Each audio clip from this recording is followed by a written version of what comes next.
Good evening and welcome back. It is round 6 of season 2 of the eTeam BRIT GT Challenge, and I'm pleased to welcome back, alongside myself, Alex Goldschmidt, the returning David Christie. Good evening, David. How are you, buddy? You keeping well? We missed you last week. I'm back. I missed you guys as well. It was absolutely horrible. However, the internet is sorted now. There's no stopping me. I am back for the rest of the season, buddy. It is great to be back. And what a perfect way to come back here at Monza. Yes, indeed. Firstly, I'd like to say a very, very big thank you to Dan Handover, who joined me in the commentary box at Adelaide. We'll have the highlights of that a bit later on. But we are at the Cathedral of Speed, Autodromo Nazionale di Monza, for the 6th out of 8 rounds, 3.6 miles, 5.793 kilometres. 60 minutes of full throttle racing. Around 70% of this track, David, will be taken at full throttle, and we've got around 26 competitors here this evening. That's a hell of a lot of horsepower, isn't it? Oh, it certainly is. And is it a GT3 championship anywhere if you don't visit Monza? We have to do it, and I'm so hyped about tonight. So many legendary corners that we're away to hear about in just a couple of minutes' time. But for me, it's all about Prima Variante.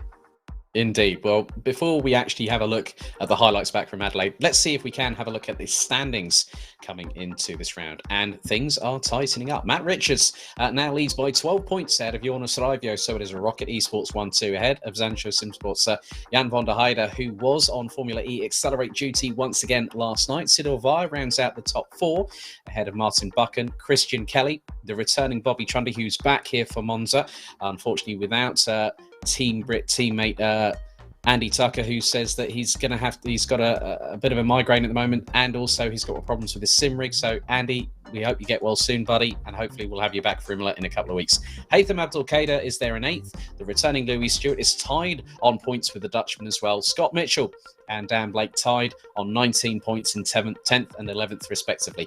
Cammie Sturch, without winning a race this season, has now got the lead in the AM standings by a single point ahead of Ben Brown, who honestly admitted on Twitter that he had a race to forget, but he's just a point behind. Then it's 6 points back to Bradley Brockies, who was the initial leader in the AM class. Then it's Stuart-Ross French, resident Australian, who managed to actually secure a victory last time out at Adelaide ahead of Sandro Ballesteros, who rounds out the top 5. Then it's Chris Wilson, David Simon from Team Fordzilla 2, who secured his first ever podium last week ahead of Max Spooner. Ben Hetherington, who now returns for another evening of action, who's equal on points with teammate Daniel Heyde. And Luke Mitchell gets himself on the points board with 20 points. And then Rocket eSports, the first team to hit 200, a double century so far this season. And that is a humongous 56-point lead over Zansho Simpsort. Then you look at eTeam BRIT and CAMSport Fire, 2nd to 4th, covered by just 11 points. Team Fordzilla on 89, 20 ahead of CAMSport Ice, with Cadan Casual, Apex, Team Fordzilla 2, King's Dealer Racing, and Team BRIT. And with that being gone through, let's have a look at the highlights from Adelaide just a week ago.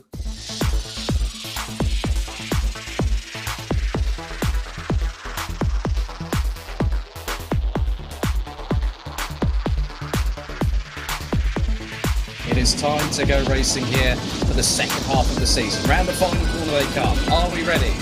Are we steady? Ladies and gentlemen, it is time to go green, green, green here at Adelaide as they absolutely hurtle their way. And some drivers getting a really good launch, others being left in the doldrums through into the chicane.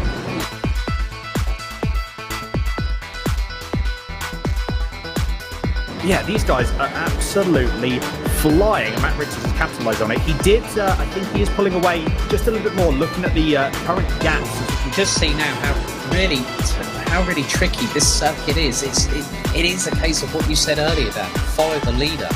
Oh, massive incident. Oh, massive incident. That is one of the Team BRIT cars that's had its rear wing taken out.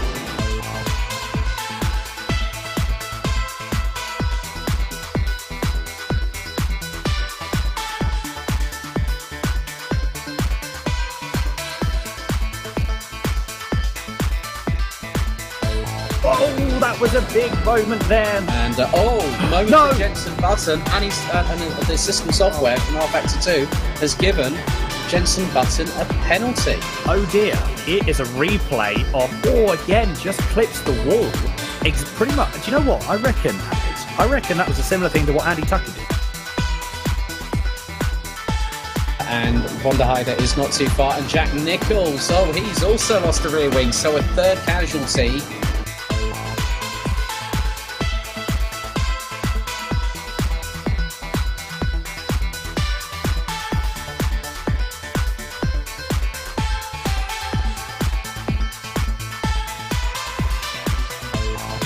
I think Alex is just biding his time here at the moment. He goes up so much in the braking zones as well. That was close, and then some through the chicane.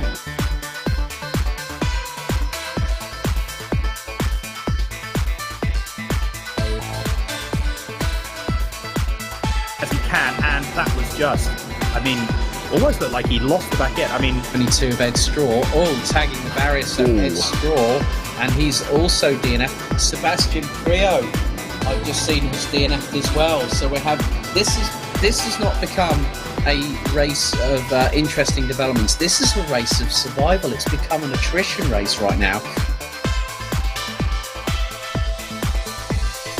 Yeah, this is Sebastian Prio. Oh, and he's going through turn 8. Oh, wallops the curb, the front end. Bang! That is not what you want. That is massive front end damage. That was terminal for Sebastian Prio there.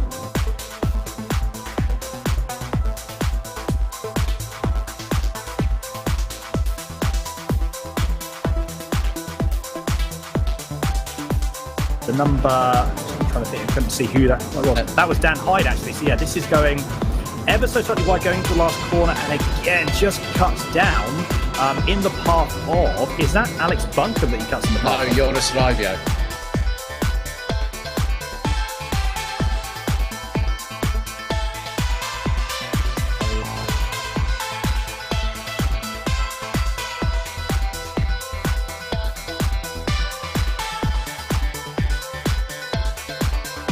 He has pitted, so Matt Richards retakes the lead on lap number 28.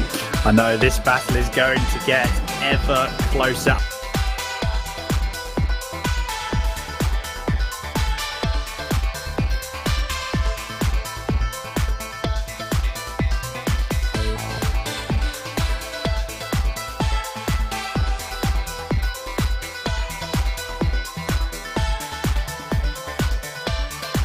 The three-way battle for the lead has now become a two-way battle for the lead. Although, again, that can change. If Matt Richards and Joonas Raivio, if they start battling, I imagine those 7 seconds of a gap, they're going to go down very, very quickly indeed. Entirely sure. This is another one of the other things. Oh, that was a big moment there from Christian Kelly going to the inside of, I think that was one of the eTeam BRIT McLarens. And as we got there, that is Scott Mitchell losing out on a position 2. Oh no, that's gone badly wrong for Christian Kelly.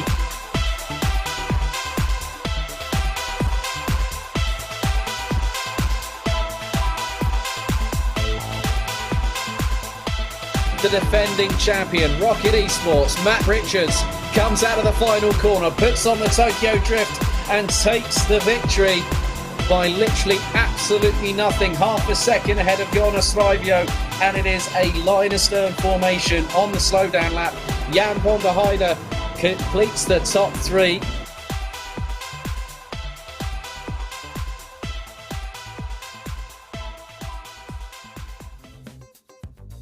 Well, that was a race, I think, of survival and attrition at Adelaide last week. I think, David, you probably would have had a defibrillator on standby quite significantly if you were there, my friend. But just looking back at that race, it was a difficult circuit. We knew the drivers were going to be tested. There were multiple penalties handed out. I think the early driver, if memory serves me correctly, Scott Mitchell, actually dropped 2 places as a result of a penalty that he was given by race control, a couple of penalties. But obviously, you know, that just shows how quickly the pendulum can swing. And that could very much be the case here at Monza, couldn't it?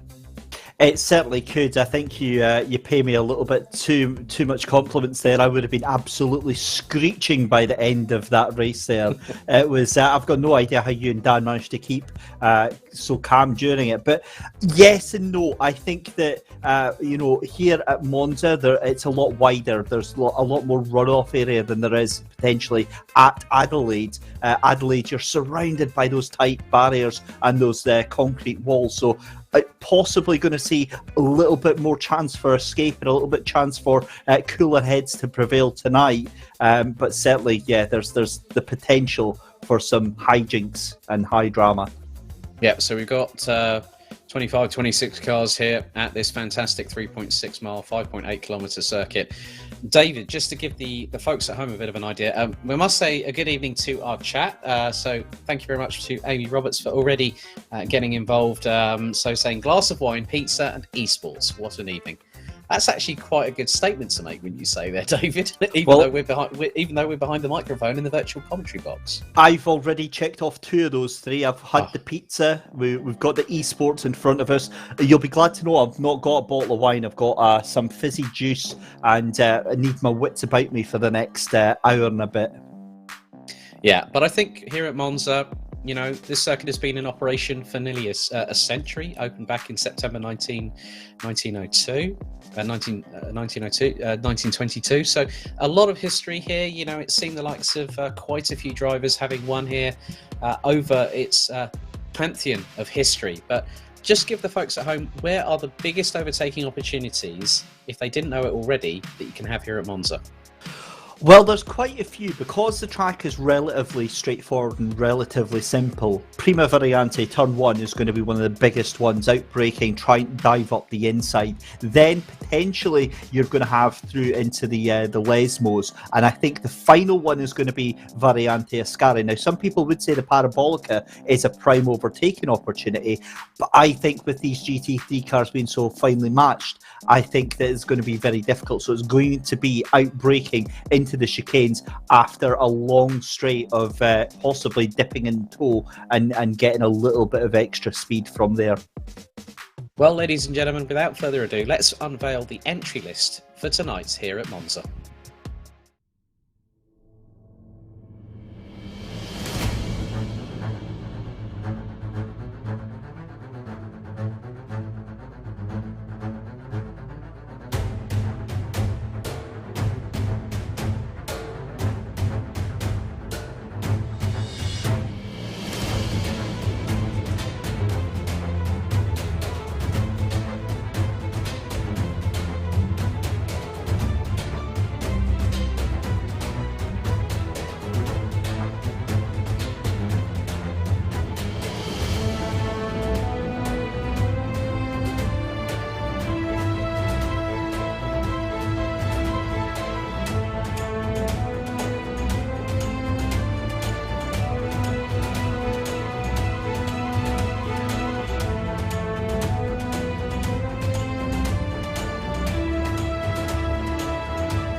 Well, obviously there are some changes to that entry list. We've got no Sebastian Priaulx. Jenson Button is otherwise engaged. He's been doing a lot of testing with his new ride for 2021, the Extreme E Odyssey. Obviously, he's also a special advisor at Williams, so he's over on these shores, but he's a very, very busy man at the moment. Sebastian Priaulx as well. Andy Tucker, as I mentioned earlier, he's sort of sitting on the sidelines. And so, David, we've still got quite a big grid here tonight.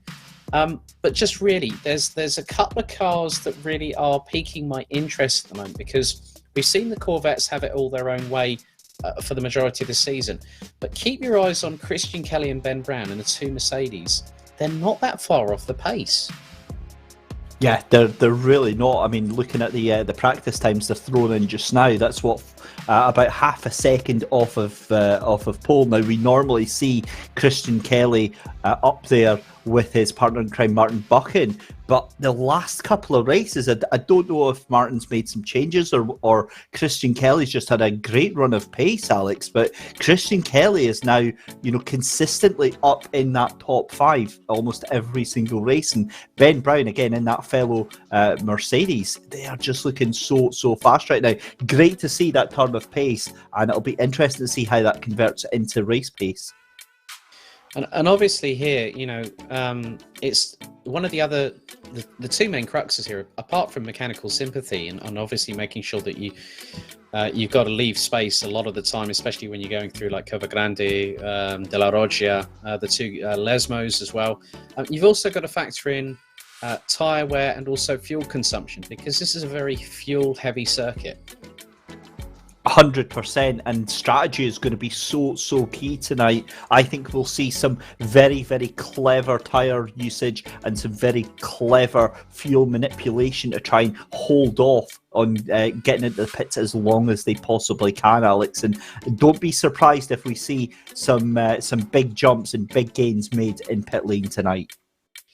Yep, so we are approximately just under 5 minutes away from qualifying here at Autodromo Nazionale di Monza. And I think really, without further ado, I think we need to go on a hot lap, wouldn't you say, David?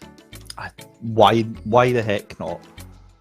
We're now on board the Audi R8 LMS GT3 at Autodromo Nazionale di Monza, accelerating all the way up to 6th gear, nigh on, bouncing off the rev limiter at just over 265 kilometers an hour, slamming on the brakes into the Variante del Rettifilo, down to 1st gear, all the way through the gearbox, 70 k's on the first apex, 60 through the second, now accelerating our way towards Cova Grande. Up to 5th gear, hitting the apex at around 220 kilometers an hour, continuing to have the power fully put to the floor, down to the Variante della Roggia, down from 6th into 2nd gear. In the second part of it is 1st gear at 85 kph, now back on the power once again, heading towards the two Cova de Lesmos. Then Curva Uno, taken at 3rd gear at around about 128 kph on the apex. A short blast up to 4th before slamming back down on the brakes again into Curva Due. 2nd gear at 110 kph, and now the throttle well and truly planted, foot to the floor.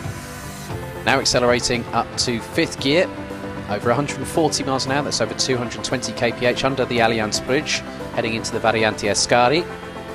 Braking from 6th gear down to 3rd gear, at about 120 on the first apex, accelerating to about 140 on the second, and then over 160 through the third one. A little bit of correction as the tail end gets a bit happy towards the right hand side. Now the accelerator buried once more to the floor. Up to 6th gear, pushing over 250 kilometers an hour before the braking zone for the Curva Parabolica, allowing the car to drift in to the apex at around about 130 kph, allowing the car to drift wide to the left hand side, accelerating now up to 4th gear. And then it is the run to the finish line at over 230 kilometers an hour in 5th gear.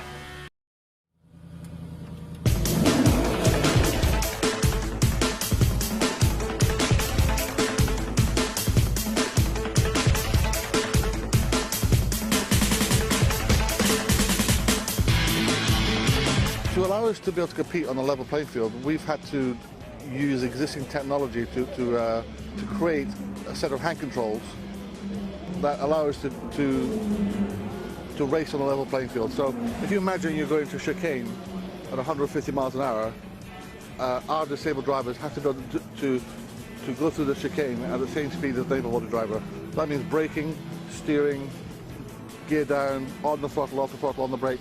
Now, if we keep losing half a second or a few tenths of a second at every chicane, we might be the best driver on the track, but we can't be competitive. So that was the criteria that I gave the engineers. That if we can't do that, then we can't go racing.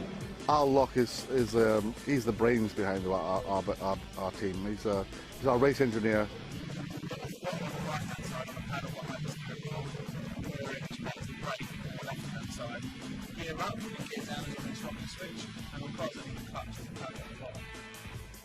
I tell him what I want and how I want it. He said it's not possible, and I know it's possible because I believe in Al. The cost of the hand controls varies from about £5,000 to about £7,500. That's because we've managed to find a manufacturer in Slovenia that does all this specialist engineering.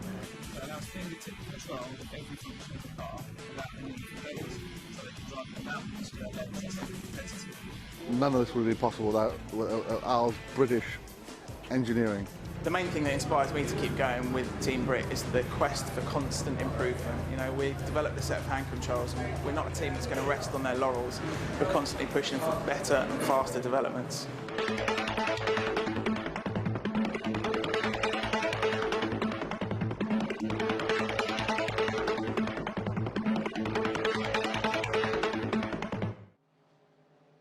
Right, ladies and gentlemen, it's time for qualifying for round 6 of season 2 of the eTeam BRIT GT Challenge.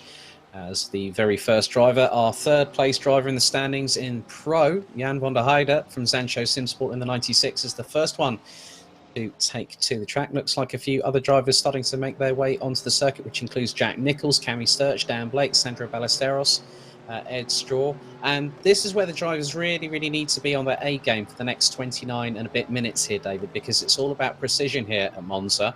And you know, we know for a fact that on the system software here on R Factor 2, it can be very decisive, that little millimetre out of place, and you could find yourself on the receiving end of having your lap disallowed here in qualifying.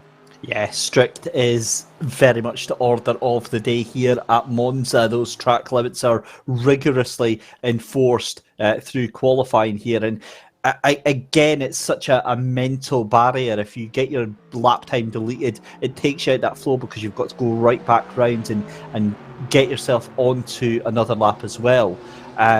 The great thing is, though, that 30 minutes is a long time. It's a very long time for these drivers to be able to get into a rhythm very quickly. You might also find them making some last-minute setup tweaks, some last-minute tweaks to aero or whatever, just to try and get them that little bit more comfortable with this high-speed nature of the track here, Alex. It's a wonderful flowing track here at Monza. I almost actually think that it is one of the perfect tracks for GT3 cars, with the addition of the chicanes as well. If it was back to its traditional high speed layout where it was just the Parabolica and the Lesmos, it would just be absolutely crazy. But yeah, back to qualifying for tonight.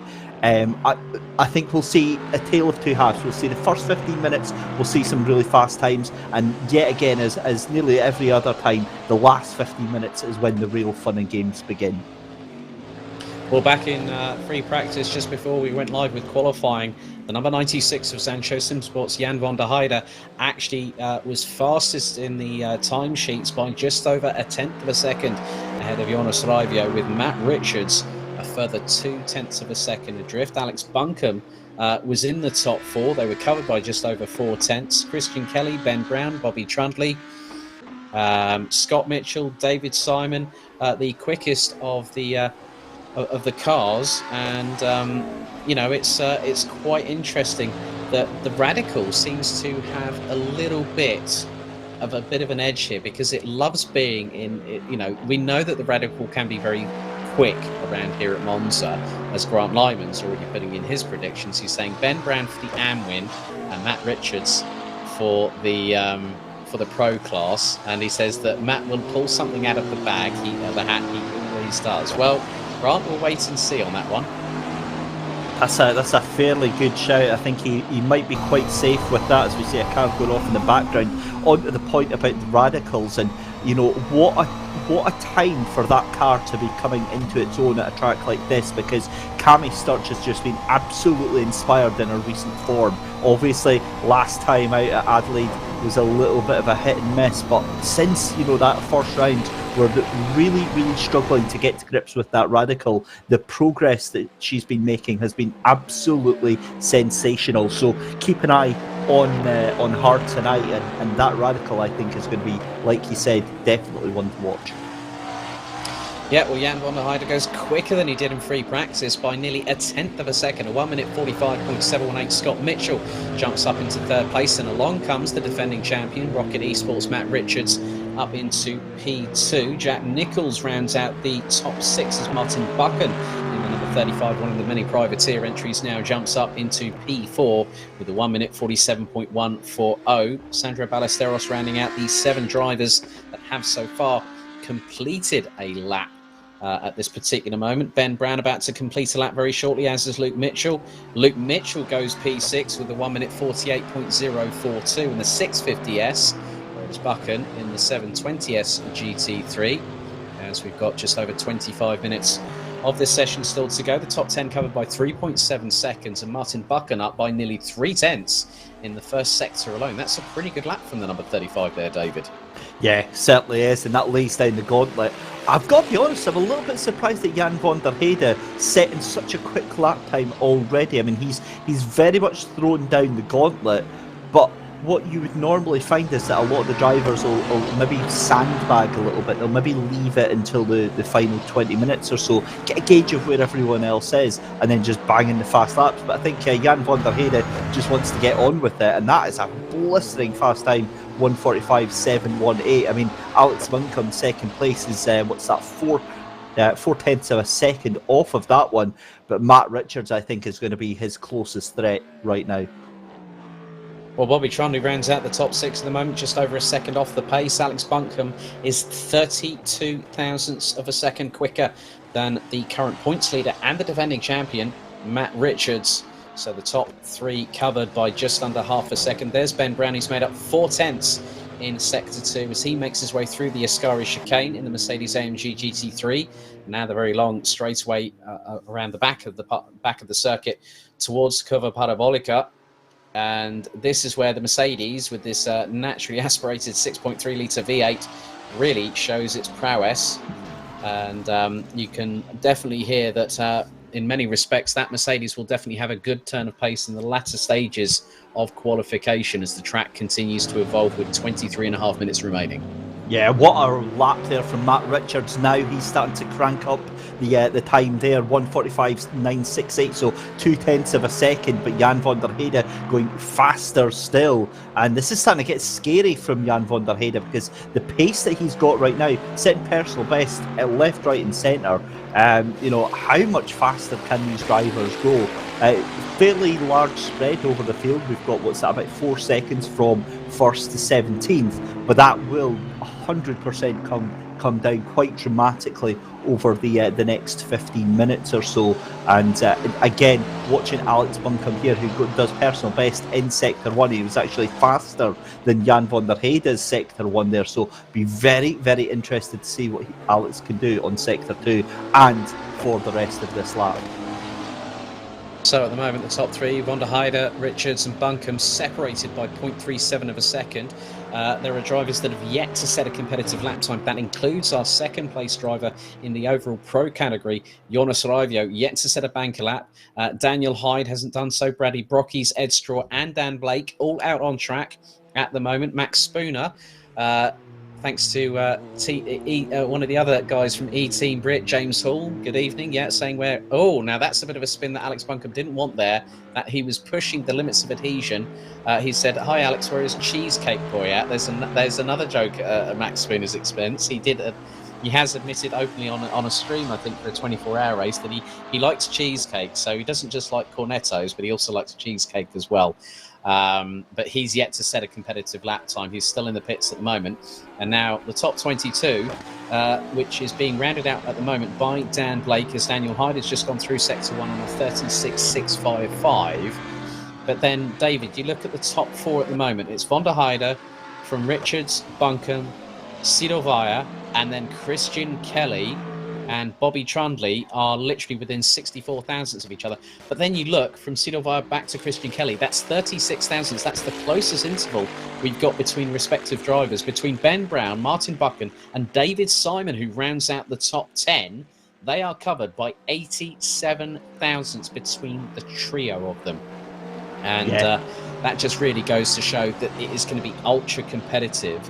And to see David Simon up there, I'm not at all surprised. And there is a new addition to the grid. Luke Pound actually races. He's entered as a privateer for tonight at Monza. He actually races with Team Brit, and he does that. But due to his disability, he actually races with one hand as well. So he's decided to get some sim racing in.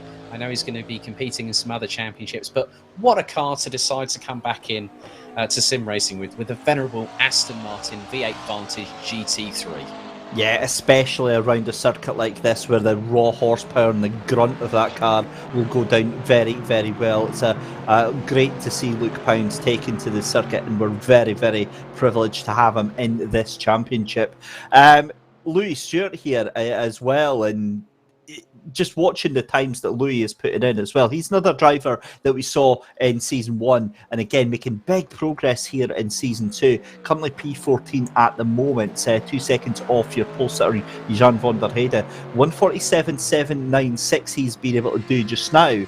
The only thing about Louis is that he does seem to be overdriving that car. He's just throwing it about a little bit too much for my liking just on this, because all it takes in this track is for you to get a little bit of traction on the tarmac when you're throwing it a little bit sideways, and the thing will bite in and send you off into the wall faster than you can even realise. So Louis Stewart looking very, very good on the second sector here, but that first sector just a little bit off. Still should be a decent lap for him, but I'm not too sure if it's going to make any massive headways up the board for him.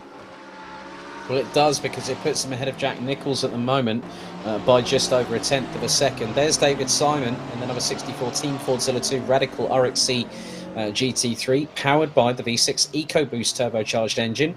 So that's run by David Simon, Dan Blake, and also Cammie Sturch. Cammie Sturch currently 15th at the moment on a 1 minute 47.948. She's currently in the pits at the moment, but we're fast approaching the halfway point of the session.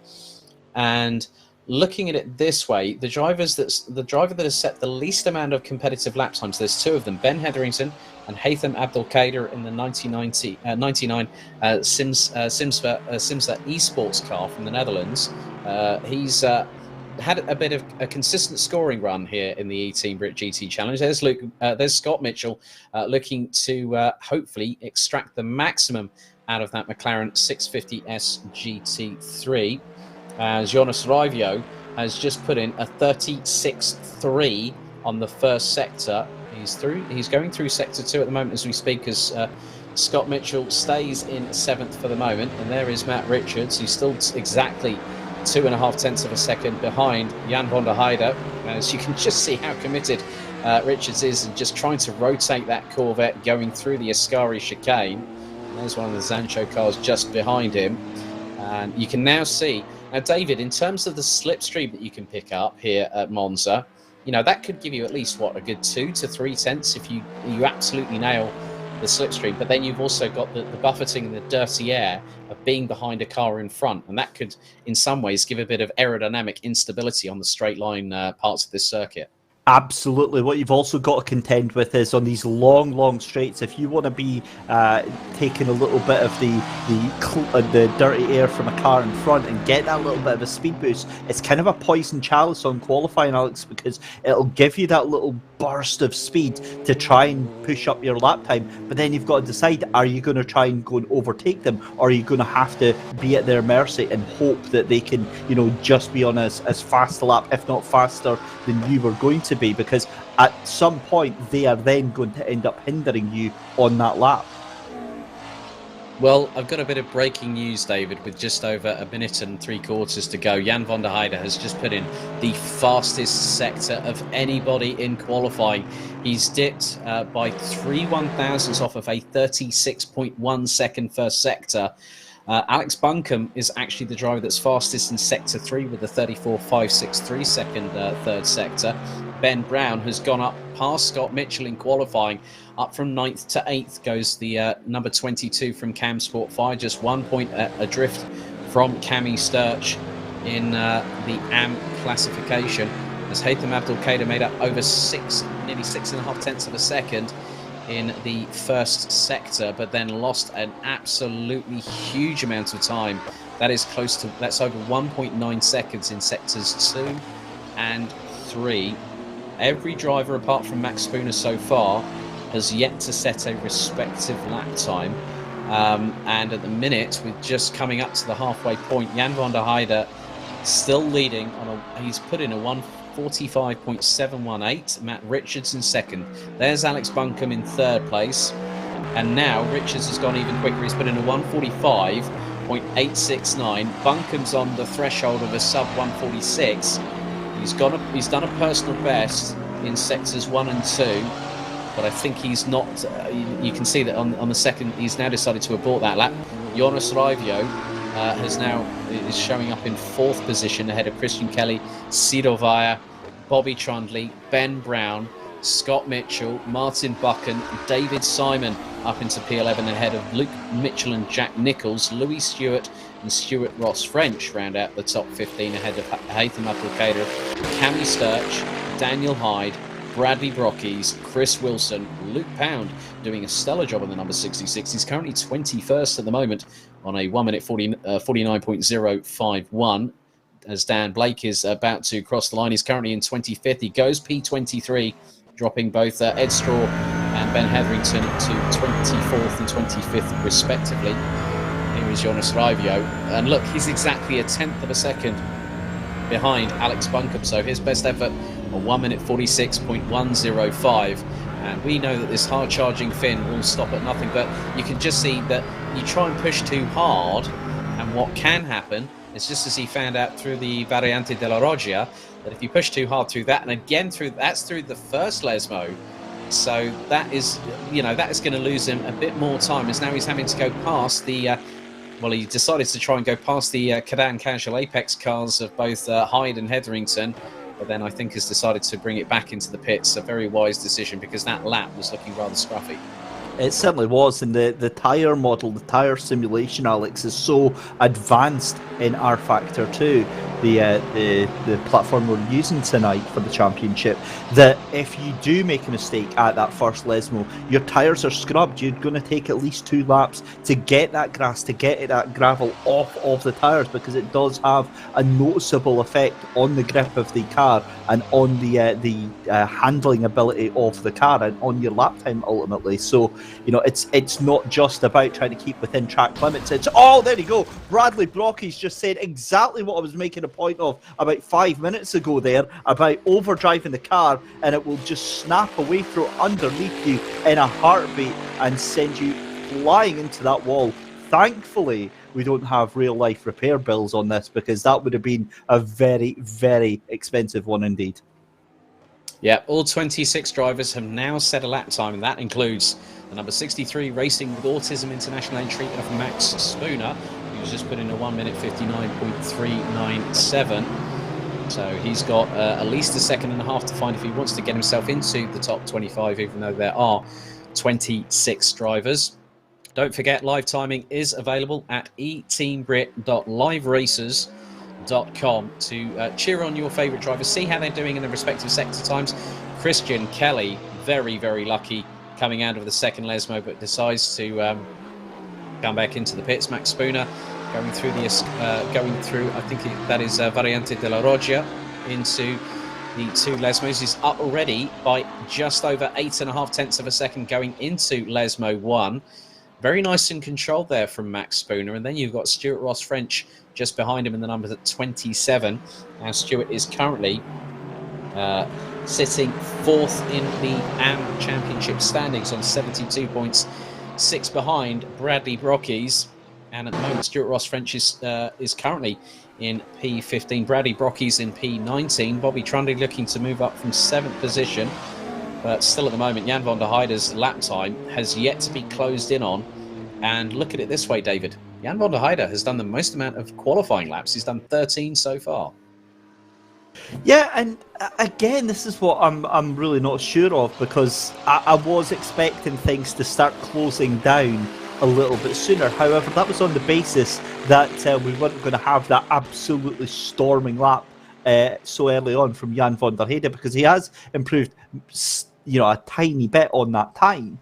But already within 5 minutes of qualifying starting, he was already in the 1:45.7. So, blistering lap pace. And the thing is this is very scary for race pace, because if he's gone purple in sector 2 as well. If he's able to consistently put this lap time in, who can possibly hold a match to him right now? Because Matt Richards just doesn't seem to have the pace right now. Yeah, van der Heyde has just put in a 34.748 in sector 2. He's absolutely flying. Raivio's on a charge. He's just gone purple in sector 2 himself. So the number 69 from Turku in Finland, really, really going for it right about now. Absolutely, and with 10 minutes left to go, this is where I thought we were going to start to see the real fireworks start to begin, as folk have got those safety laps in and really have the confidence to just go hell for leather, just see what could possibly happen.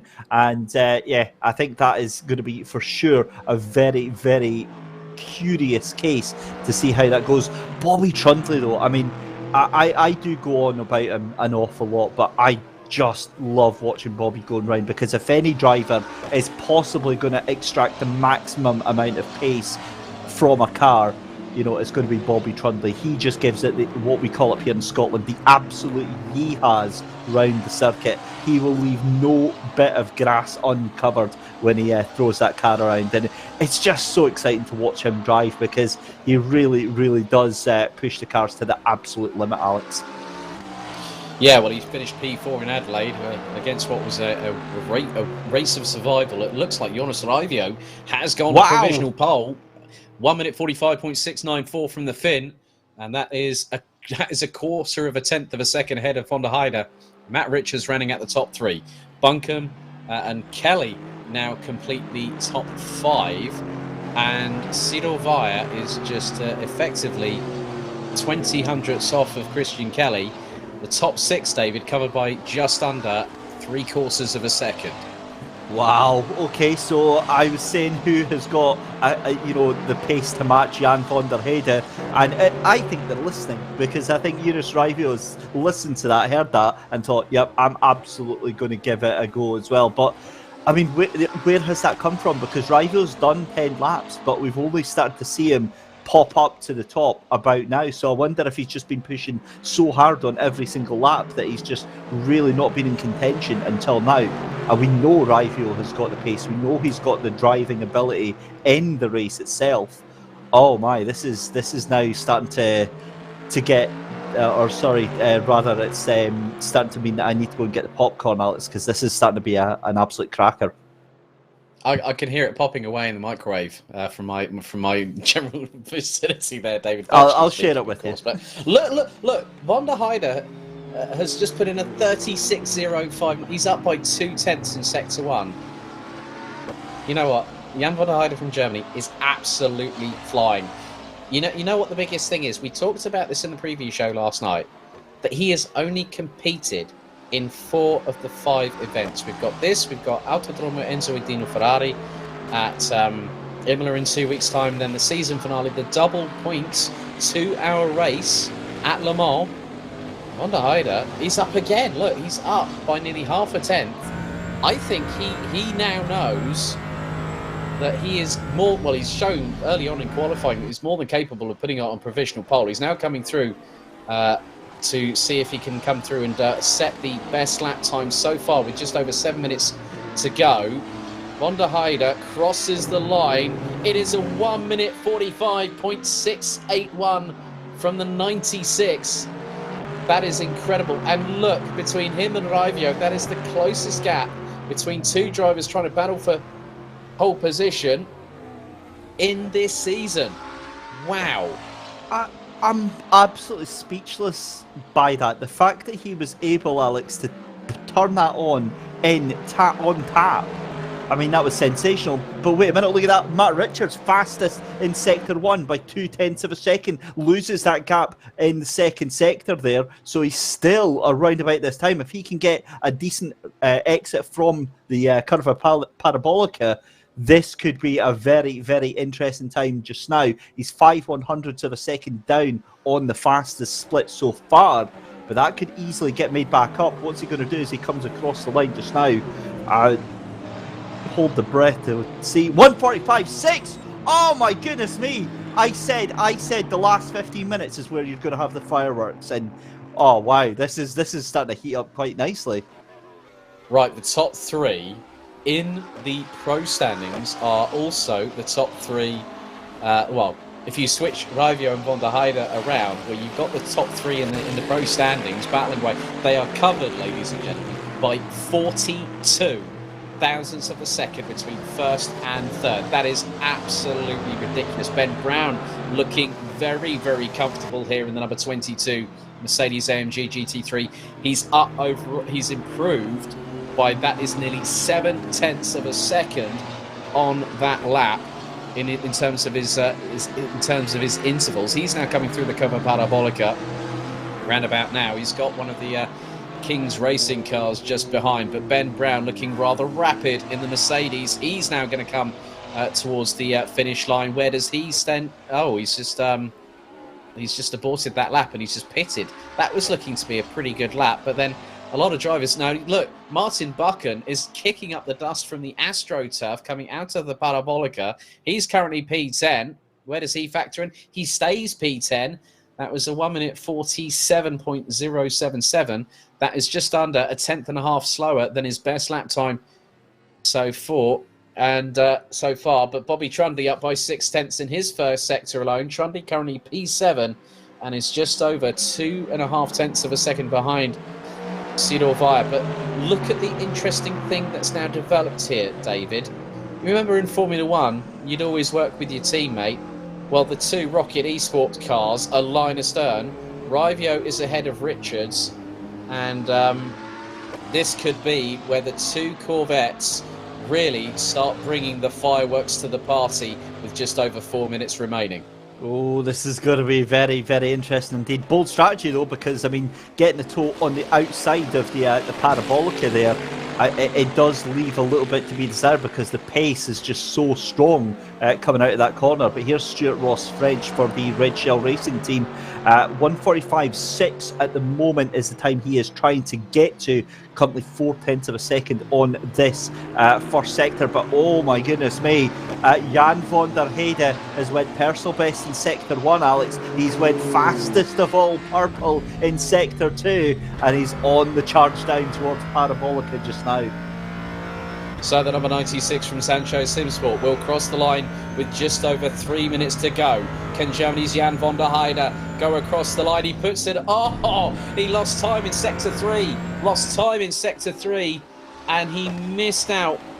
He missed out big time there. That was absolutely. But hang on a second. You know, Matt Richards still is flying on this lap. You know, Alex Buncombe now has an opportunity. He can get in 2 flying laps in this qualifying session because he'll cross the line. If he gets a good flying lap now, they've now started the timer on the number 36 from Rocket Esports, the Rocket Esports Invitational entry. You're going to find that this is where it's going to really, really pay dividends to absolutely nail the apexes, nail the braking zones, turn the cars in, rotate them correctly. This is where it could all change. Christian Kelly up by, that is 0.4 in his first sector. He's now coming through into Ascari. He's up by just over 0.60 of a second. The Mercedes is really coming alive in the hands of both Christian Kelly and Ben Brown. Ben Brown currently in P9, but Christian Kelly looking rather racy in P5 at the moment.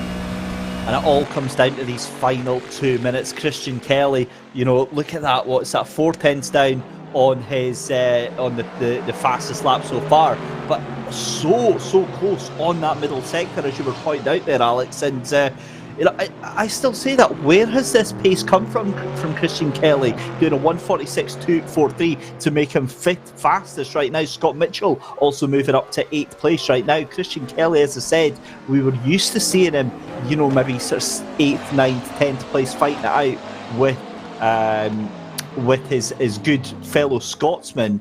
But we just don't see him. Martin Buchan is still languishing down in that 9th place where he was fighting him.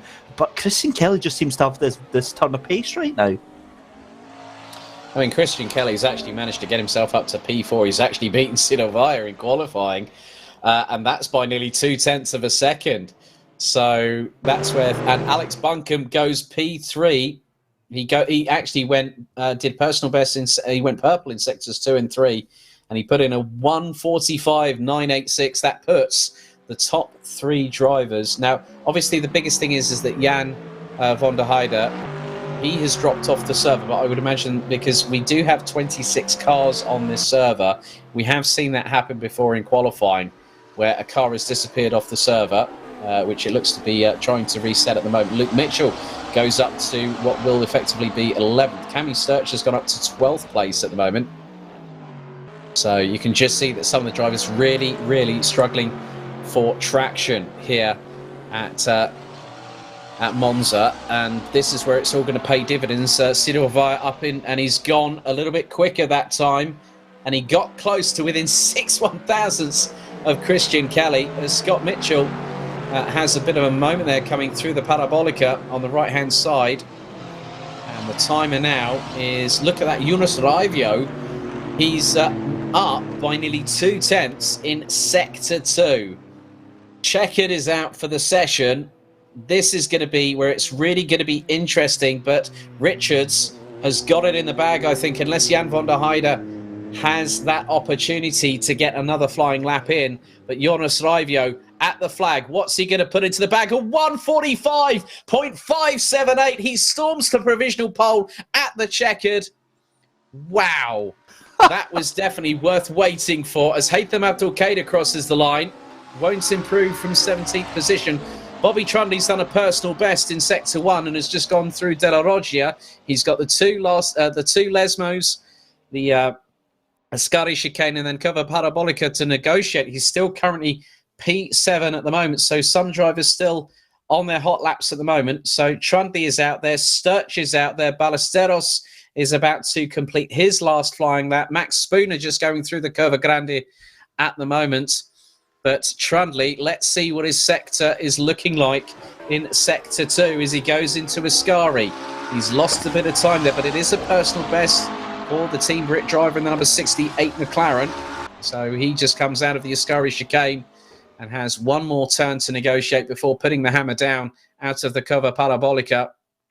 And we will see what happens, but it looks like a lot of drivers have decided to call it a day. Bobby Trunley comes around the final corner, will start to press the accelerator quite firmly on that McLaren and go up the gears. And Trunley, let's see what he puts in. A 1:46.502. And that really concludes his efforts in qualification. But, yeah, Joonas Raivio left it until the dying moment once again, David, and he put it on pole by 73 thousandths ahead of Matt Richards. Jan van der Heyde was leading qualifying for the majority of it until Raivio came along and spoiled the party. Alex Buncombe starts on the outside of row 2. Christian Kelly and Sidovaya, they'll be on row 3. Bobby Trunley and Scott Mitchell. Good effort from the two McLaren drivers for both for Team Brit and Kings Racing. Ben Brown and Martin Buchan round out the top 10. There are a couple of penalties, I understand, that there will be a five-place grid penalty for both Cammie Sturch and also Ben Hetherington, so which demotes Cammie Sturch down from 14th to 19th position. But you can see on there the rest. So David Simon, the best of the Team Fordzilla cars, actually, funnily enough, from Team Fordzilla 2. Dan Blake will start from around about 22nd position. But David, just how close it has been in this session is rather impressive, isn't it? It absolutely is. I mean, look at that. That's 16 cars that we've got within 2 seconds of the leader. On normally, we'd see that, spread out over maybe 2.5 to 3 seconds. So it's great to see towards the tail end of the race, Alex, that we're getting closer. And that top 3. Oh my goodness me. So the entire field from 1st to 26 covered by just 4 seconds. And the biggest... and there's been a lot of chatter going on.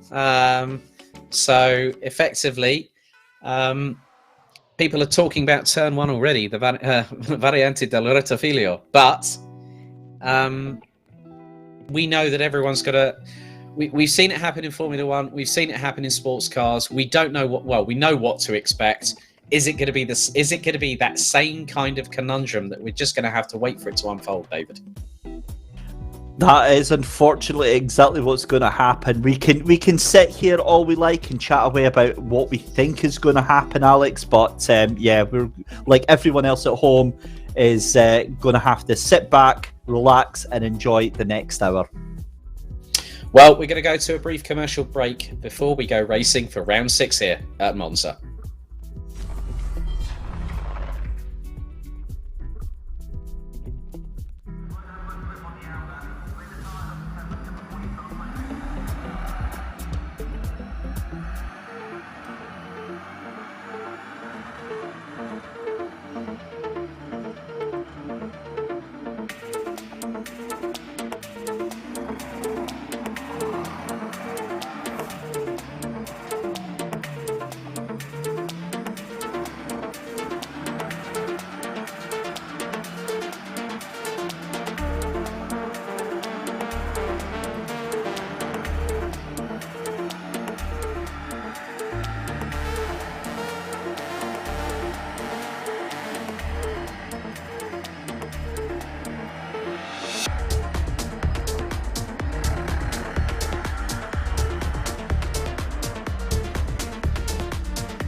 A very warm welcome back, ladies and gentlemen, to Monza, where we are just moments away from getting started from the business end of the eTeam BRIT season. It's David Christie, just, helping things along with the main man himself, Alex Goldschmidt. And Alex, we're really, really excited for tonight, aren't we? Yeah, very much the case, David. It's looking to be a rather exciting affair here at Autodromo Nazionale di Monza. 60 minutes of racing set to get underway very, very shortly.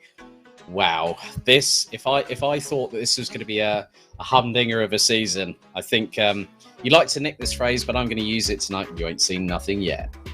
I did, but we've got another one up here in Scotland. I think tonight is going to be an absolute belter of a night. It's the pace is so fast as well. To have those top cars split by 4 seconds over the entire grids is just craziness. And that top 5, I think, given that we're going to have traffic to play for, we're going to have pit strategies to talk about as well, and we're going to have, it's inevitable. We will have contact and we will have cars overcooking it and going into the wall. Yeah, this is of all of the races this season, I think this is the one I'm starting to get a little bit overexcited about. You're not the only one, my friend. You're not the only one. But yes, 3.6 miles, 5.8 kilometers here at Autodromo Nazionale di Monza. You know what? I've been on absolute tenterhooks the whole time, and this is where it's really going to change everything. But here, ladies and gentlemen, they are about to get the formation lap underway here for the 6th out of 8 rounds, and your grid is as follows. You've got Joonas Raivio on pole position, Jan van der Heyde alongside, Alex Buncombe in 3rd place. Alongside him will be Christian Kelly. Obviously, there should be a car where Matt Richards is. So I'm not too sure on what has happened there. So Matt Richards showing down in 24th position on the grid. But you can see that there have been some changes on the grid anyway. So you've got the likes of Scott Mitchell, Jack starting behind Bobby Trundley. You've got Ben Brown, Martin Buchan, David Simon, Luke Mitchell, Jack Nichols, Louis Stewart, who's returned after a hiatus after last week at Adelaide. You've got Ben Hetherington, Stuart-Ross French, Haytham Abdul-Qaeda. You've then got at the tail end of the field, you've got Sandro Ballesteros, Max Spooner, Ed Straw, Ben Hetherington, amongst other other people. And that's weird. I've seen that Matt Richards is starting down in 25th position. Now that's very interesting. I'm not too sure what has happened on account of that there, David. Well, that's that's unusual, is it? He's certainly got his work cut out. If that's the case, is there a penalty that we're not aware of, or that's a very unusual one. There is something from race control. I'm just going to have a look at it right now. Okay, right. So we've been informed that Cammie Sturch and Ben Hetherington missed the briefing earlier on, which automatically gives them a 5-place grid penalty. So Matt Richards, I'm not 100% sure on, but it's going to be a very, very slow formation lap here, David. And to be completely honest, with how things are looking tonight, it doesn't matter where you qualify. It's about where you finish, isn't it? It certainly is. It certainly is. And that's why qualifying is very important. To get yourself in a good position, because it's all about working yourself up, but the less work you give yourself to do, Alex, the better. And given that tonight is just a complete variable, we don't know what is going to happen, you want to put yourself in the best possible chances, don't you, of a 60-minute race. You want to give yourself the best possible outcome. So I'd want to be up there in that top 5 or top 10, but certainly do not discount anyone that's outside of that top 10. Well, it looks like Matt Richards is actually going through the field to resume where he was going to be starting from. So this is where everything is going to now unfold. This is the 6th chapter out of 8. We've got about 2 minutes before we go green here at Monza. David, you can cut this tension like a hot knife through cold butter. It's just really, really weird what's going to happen tonight, because now you're going to see these drivers really, really going for it. Oh, baby, I am so excited. The car's making their way down towards Variante Ascari, and what worries me, turn 1, cold brakes. Obviously, they're doing a little bit of weaving, try and get as much heat into the tyres right now. Again, it's a fear that comes from public racing, from public lobby racing here at Monza and GT3 cars. Turn 1 is just death. It's just always absolute death. However, me and you have worked on quite a few different GT3 championships, and it never quite works out that way. They always seem to have a gauge of being able to just calm it down, making it a little bit cautious. So let's hope we see the same of that. But yeah, it's going to be a very frantic 2 minutes coming up.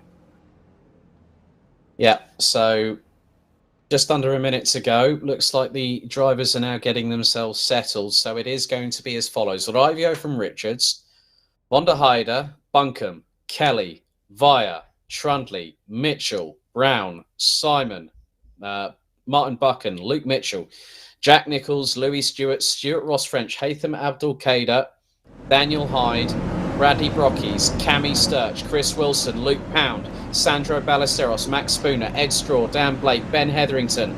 Ladies and gentlemen, they are now making their way 2 by 2 in the rolling start formation as we now head through the Curva Parabolica. It is time to go racing at the Cathedral of Speed. Are we ready? Are we steady? Well, they are getting ready. They are building speed. It is time to go racing here. Are we? It's green, green, green. They are off and away, and they are heading their way down towards, and it's nearly 4 abreast going into the Variante chicane for the first time. But going into the lead, it looks like Joonas Raivio has got the jump on everybody else, including Van der Heyde, and it looks like Bunkum going toe-to-toe with Via. Richards goes off into the gravel. Christian Kelly now along, trying to get behind the number 26 Corvette, and there is Bobby Trundley. He's waiting to pounce at a moment's notice. I think we need to get an F in chat for all those who have fallen at turn 1 tonight, because that was a bit crazy. At least 7 cars that went off there. Still didn't lose too much time. They're making their way back up to the back of that pack, but great start for the top 5. But my, oh my, look at that mid-pack battle down in 6th, 7th, 8th and 9th. Richards already down to 5th position. Bunkum up to 3rd, ahead of Sidor Via, as Christian Kelly getting the pressure put to his rear bumper of his Mercedes, courtesy of Bobby Trundley. Martin Buchan up to P8. Ben Brown now up into 9th. David Simon from Team Fordzilla now hits the top 10 ahead of Luke and Scott Mitchell. So that's younger brother versus older brother, and they are literally half a second apart, and they're both running in 650S GT3 McLarens. But in many respects, that was a very, very clean start, but I could not believe my eyes when we saw 4 abreast going into turn. Oh, there's been a turnaround for one of the Cadan Casual Apex cars, and the back end has hit the barriers already, and that was coming out of the Ascari chicane as Sidovai defends from Matt Richards. You hate to see it. You really do hate to see it, but it's so easy to do coming out of Variante Ascari. You just take too much curb on the right-hand side and it will punt your car straight into the wall. Joonas Raivio, though, in the lead for our first lap just now. Look at that side-by-side. That is, of course, Matt Richards. It looks like Ciro Vire that's also involved in that. Behind them, Christian Kelly getting all sorts of involved with Bobby Trundley there as well. Epic, epic fights, and we're only on lap 2. Yeah, and it looks like that Via was going defensive on Richards. Richards was looking towards the outside, coming out of the Variante Retafilio. And now Christian Kelly putting the headlights on, telling Bobby Trundley, right, it's now game on. The fight's starting. And now you can see as they go into the next into the Variante della Roggia, absolute full commitment there from Christian Kelly. And I think Bobby Trundley did the wise thing and just got the car out of the way and just decided to let him go. But then Sido Via has just been absolutely mugged by Matt Richards for P4. And look, the train is now starting to happen. And that was Daniel Heyde, I believe, that had that incident earlier on. I'm not too sure who turned him around, but there have been some significant positional gains. Cammie Sturch up to P15 from P19. Also, Max Spooner's up to 19th place. Dan Blake has also made a few incremental increases. He's up to 21st. So the pace really starting to show as we go on board with Germany's Jan van der Heyde, who is trying to close down on Finland's Joonas Raivio. And this is Zansho Simpsort versus Rocket eSports at the front of the field. But look at Alex Bunkum. He's not that far away. Yeah, and Bunkum just needs to keep himself within contention, Alex, within these first 10 minutes. Not let Van der Heyde and Raivio streak away too much. But Raivio is absolutely hanging the back end of that car out. You saw it as the car comes round Parabolica. kicking up all the dust on the AstroTurf on the way around. But yeah, you can see Alex Buncombe doing a brilliant job bringing that gap down actually to just about 2 seconds itself.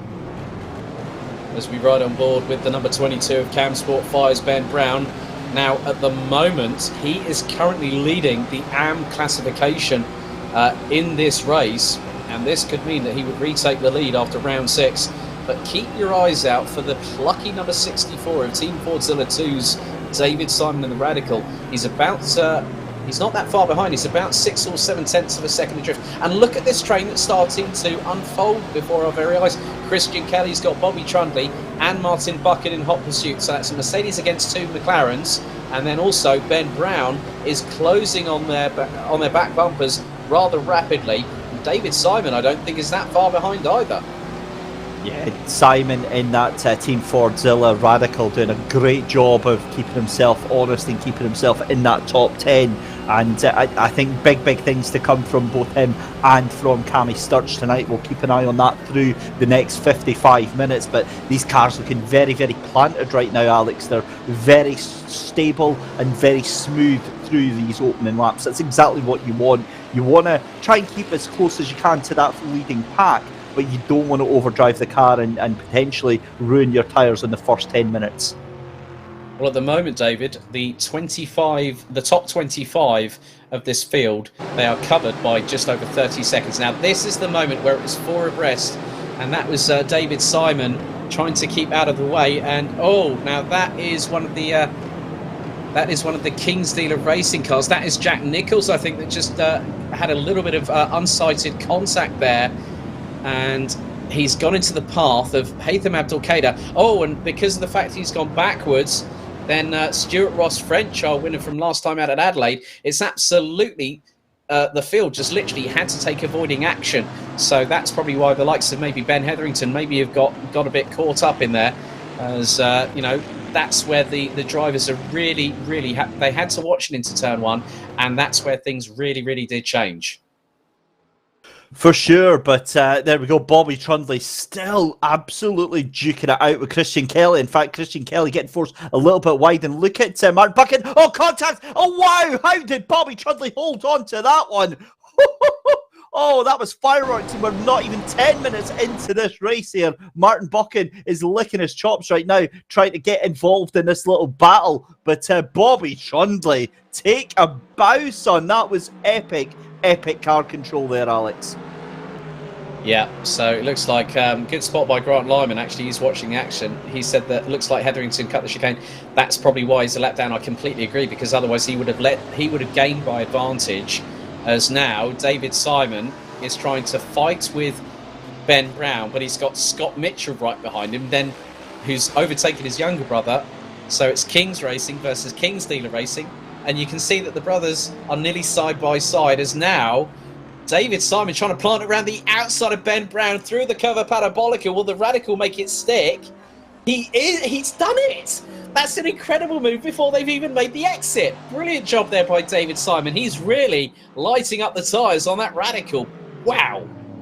Yeah, that was awesome stuff. They're just saying it was a new fastest lap there, I think, from Jan van der Heyde, who set that one there. I think that was, let's just check what he did there. Yeah, 1:47.201. So they've got blistering pace at the lead there. And I think they're starting to drop Alex Buncombe now by about 3-4 tenths a second per lap. And look at this, Bobby Trundley. He is an absolute sponge right now, having to soak up all that pressure from the cars behind him, from Buchan and from Christian Kelly. Look at Christian Kelly. He is feeling very racy tonight, Alex. He's not the only one, because Martin Buchan, we know of him of old, don't we? Through the relevant championships we've commentated on. He was our inaugural and only Cinetic BMW Series champion for Season 1. But he got a surprise when he got told, well, you're going to go into Pro. And to be honest, Trundley's off and smacks into the barriers on the left-hand side. That was coming out of the second Lesmo. Disaster for Trundley. He is losing. Places hand over fist right now, and everyone is going to storm past him. He's got to pick that car up. That's probably got suspension damage on the left front as a result of that clattering into the wall coming out of the second Lesmo. Disaster for Bobby Trundley. Oof. That is all I can say to that one. You hate to see it, but yeah, Trundley was under all that pressure. Not really surprising to see him just succumbing to all that pressure. I mean, what can you possibly do from that one? What a move from Luke Mitchell round the inside of David Simon towards the parabolica there, but David Simon possibly going to try and get the cutback. He'll certainly get the toe right now, and I think David Simon might have that position back by the time they get down to Prima Variante, and I can't believe we're only 10 minutes into this race. Yep, they're going side by side are the Kingsdealer Racing McLaren and the Radical from Team Fordzilla 2 as Martin Buchan keeps ahead of Christian Kelly. Oh, that's a brazen move. He's trying to do the move there as Luke Mitchell tried to get the upper hand on David Simon, but David Simon was like a rat up a drain pipe going through the second part of the Prima Variante, and then Ben Brown is closing. Now, interestingly enough, this is for the AM class victory so far, and we've had so many fireworks and so many grenades having their pins pulled and thrown that it is so indecisive as, oh, that was Knight Rider style from David Simon through the first part of Della Roggia, but how did he hang on to that one? That was a well-held manoeuvre there. That was more like Dukes of Hazzard. He absolutely flew over that curb right there, but to be honest, I mean, look at the gap that he pulled out of that. I think that was more of a mistake from the car behind him of Mitchell. Oh, and a huge moment there from the car of who's behind Mitchell. That's Brown, the number 22 car that was involved in that one, Alex. And yeah, this is starting to get a little bit sketchy here because obviously Ben Brown doing his best to catch up to Luke Mitchell. But yeah, again, you don't want to overdrive these cars in the first 10 minutes. If you scrub these tyres, you are going to be in a whole world of pain when the final 20 minutes of this first stint come in. Well, Max Spooner is apparently in the pits because he got an early penalty around about 5 minutes in. So Max Spooner, the first one, to having to not at his own will, as now we see the battle for the lead. Von der Heyde now going side by side. He's actually pulled ahead of Joonas Raivio going into the Prima Variante.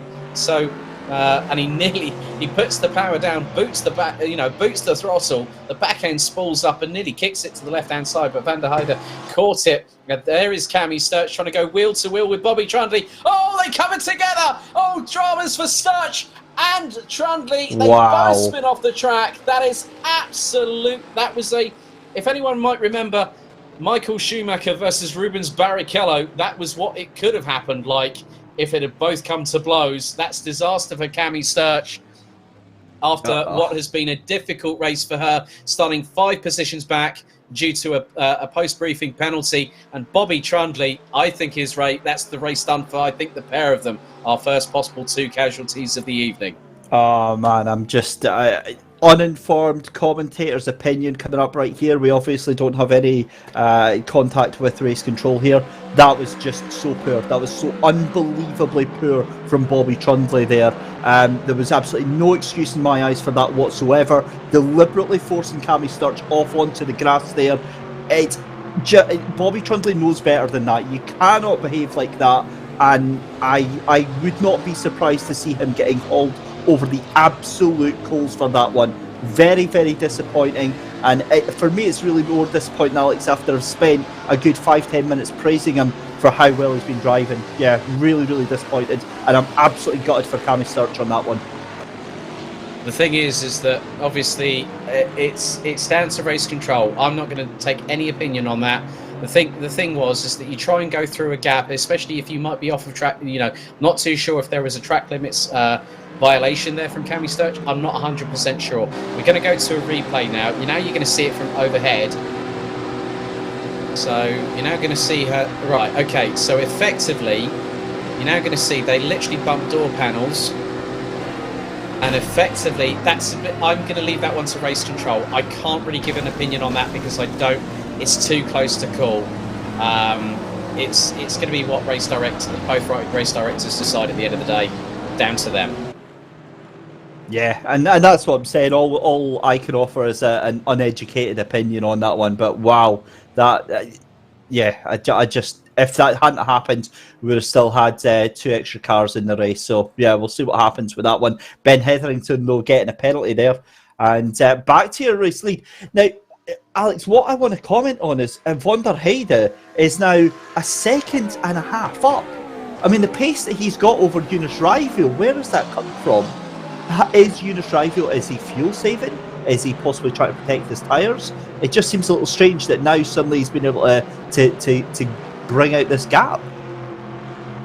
Yeah, I think to be honest with you, we saw the pace that he was showing in both in both free practice and qualifying. I think, you know, he has very much been the danger man, and looking at his success ratio so far this season.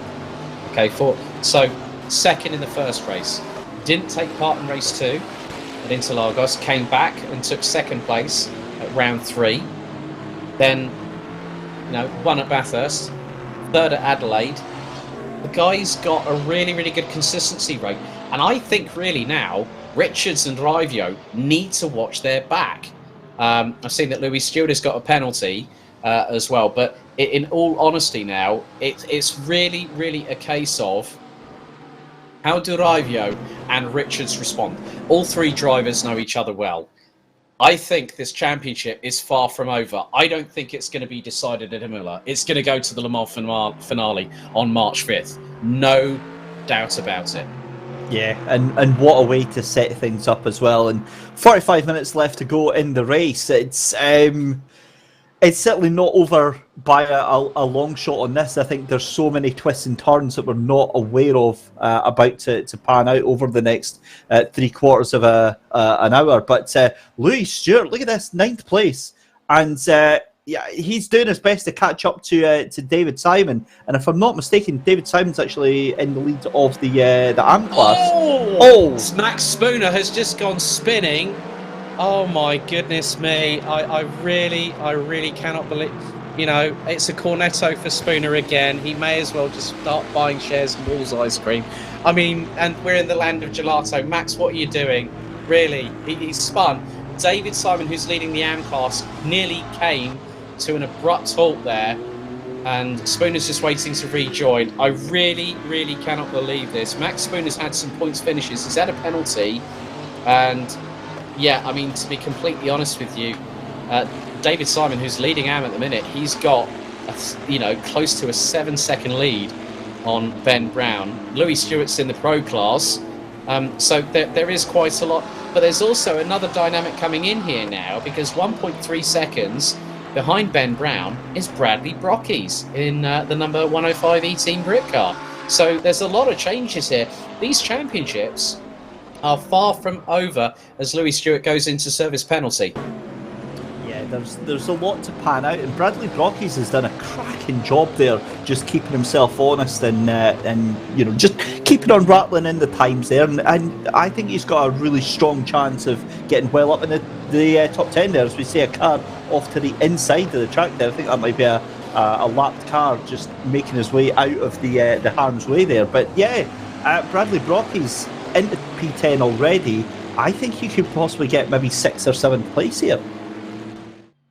Well, the thing is that look at the gap now, David, between David Simon, Ben Brown, and Bradley Brockies. Brockies is only 1.8 seconds behind Ben Brown, and then Ben Brown is a further he's about 5 seconds away from David Simon.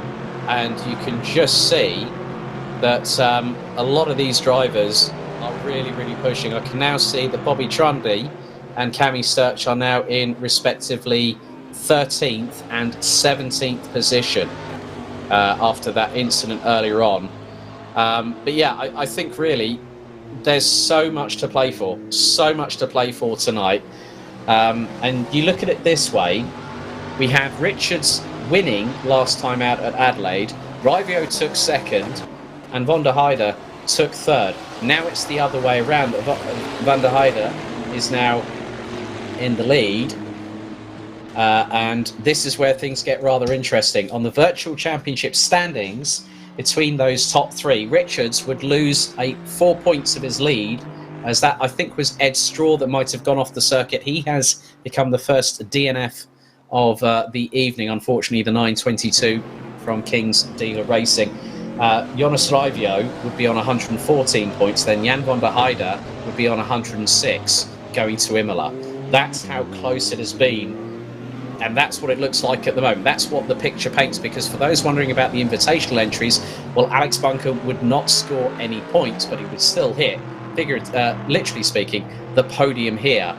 But Trundley now is struggling with the number 68 McLaren, and that is Sandro Ballesteros. Now, Ballesteros has had a good run. He's got Chris Wilson and Stuart-Ross French, who have also made their way up the fields respectively. Ross French having that moment earlier on lap 1, and he won back at Adelaide. So you're going to see a lot of drivers. It's just one of those things where you don't know what's going to unfold. And in about 40 seconds' time, we've got the pit stop window opening for the 6th time out of 8. Yeah, and the fact that both Trundley and Sturch look like they've stayed out of the pits, I think that's a great move from both of them, purely because it means when they can go in for their tyres and or their fuel, they can just grab a little repair as well on the go. So it's not going to cost them as much time as going in for an extra pit stop. So it won't do them too much damage, and it'll help their race recovery no ends. Yeah, so pit stop window now officially open, and in many respects that now decides what is going to be the case of who is going to pit first. Are people going to be repairing damage? It's all a case of wait and see, as Stuart-Ross French now looking to go towards the inside of Chris Wilson there. That is actually for class position, as the Australian makes the move in the Red Shell Racing number 27, and it's just one of those things where he's now going to, in the Bentley, he's now going to get the opportunity to close up. Now, I'm just looking at Bobby Trundley's times at the moment. He's running in the 1:48.5s. Now, Abdul Qaeda, who is about 5 seconds up the road, is about a second slower on lap time. So Bobby Trundley is picking up the pace, as now that is... who is that closing on Chris Wilson? That's Dan Blake in the number 127 Pro entry from Team Fordzilla 2. And trying to close on the Bentley, the sole Bentley in this field. Dan Blake's really had a good turn of speed. Luke Pound, I have to give a shout out to as well. He's up into 18th position, having started in, I think it was 20th place. And that's where... someone like Luke just coming into this to try and get some time behind the wheel. He's done an absolutely fantastic job tonight. Yeah, he certainly has. Just having a look as well, I think we've got 2 drivers into the pits. I think Cammie Sturch is the first driver that's actually jumped in to serve her pit stop. So let's see if she gets the repairs done and gets herself back out. And that could actually be a great call, because she was starting to catch up to that train behind. There was the train, of Bobby Trundley, Sandro Ballesteros, Stuart-Ross, French, and Chris Wilson as well. So if that's the case, then that might be a great move. But in the pits for a very, very long time, Alex. I think that's probably as a result of the damage between her, with the incident with her and Bobby Trundley. I'm wondering whether Bobby's going to do the same and repair the car fully, just get out there, score some points. Because at the end of the day, there are still 2 more rounds to go in this championship. There are people that are fighting for championship glory here. Cammie Sturch now exits the pits and will now rejoin in around about 22nd position according to the timing screens. Jack Nicholls unfortunately has DNF'd after 10 laps of this race, and it's great to have people like Ed Straw and Jack Nicholls with us. Sometimes it is the case of racing here, David, that you don't know what is going to happen. We saw that in turn 1. We saw a couple of incidents where it was 4 abreast. People got turned around, not through their own doing, and that is the real shame about racing, isn't it? Alex, look, you pay your money, you take your chances. That's always what happens on sim racing, and it's always what happens in GT3 racing. You can be the fastest driver and the fastest car, and it still means absolutely nothing if you don't have Lady Luck on your side. So we've seen a few tragic tales tonight, but the dices are still being rolled right now. 35 minutes to go. Lots can happen as we see 2 of the radicals almost going either side of the Bentley there. That was quite a sight coming down towards the Variante Ascari there. Yeah, I think that would have been Dan Blake and Cammie Sturch there. So at the moment, with 36 minutes and 19 seconds still to go on the clock, we still have Von der Heyde as your leader. Matt Richards is now in third place because Alex Buncombe, I've noticed, has got himself up into second position, and he's trying to close down on Jan Von der Heyde. Von der Heyde is nearly 0.3 of a second quicker per lap than Alex Buncombe, but a real good resurgence for Alex Buncombe since obviously since he entered the championship. Alex has had no end of luck, but things have started to come good. He's making his way nicely through traffic. He's overtaken that is Louis Stewart there in the number 13 Green Machine Motorsport Audi, and he's just going about business. He just wants to make sure he gets a good result at the end of the day. And that's all you can do, isn't it? It's you have to take the rough with the smooth. If you don't get a great start, just keep ploughing on. You just have to keep hammering in those lap times. That's what we see all the way through the midfield, Alex. We see that from Ciro Vaya. We see that from Christian Kelly and Martin Buchan and David Simon and Ben Brown. You know, they started in the midfield.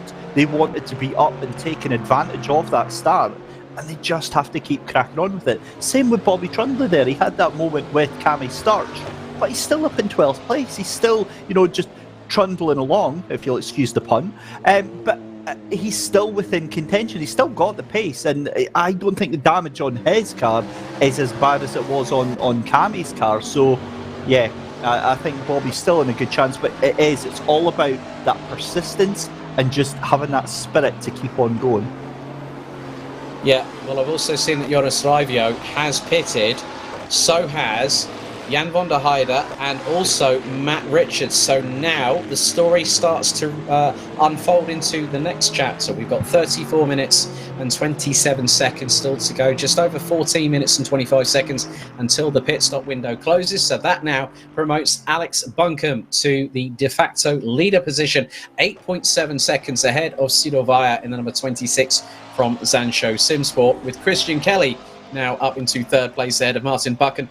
Great run by David Simon. He has been consistently, his last lap, David, was just 30 thousandths off of his best lap this race so far, a 1 minute 48.730. That car is looking rather rapid in the number 64's hands. Yeah, he is looking very, very fast indeed, as you were pointing out there. It's a brilliant lap there for Simon. But you made that point before the race, Alex. You said about the Radicals and how well they were performing at the circuit, and they're proving you absolutely spot on with that call. So, yeah, I think Simon is going to be one to watch towards the tail end of this race, and we'll maybe ignore the little bit of dust that's kicking up on the exit of the corner there. But, yeah, the car looking very, very fast, and it's great to see how those two have gelled with the car through the season. Next target for him is going to be Martin Buchan. It's about 6 seconds up the road. Yeah, and Martin Buchan has actually been running just under 0.3 of a second slower than the Radical. You can actually see the speed increasing on the Radical. It's now going to push over 240 kilometers an hour heading into the braking zone for the Parabolica.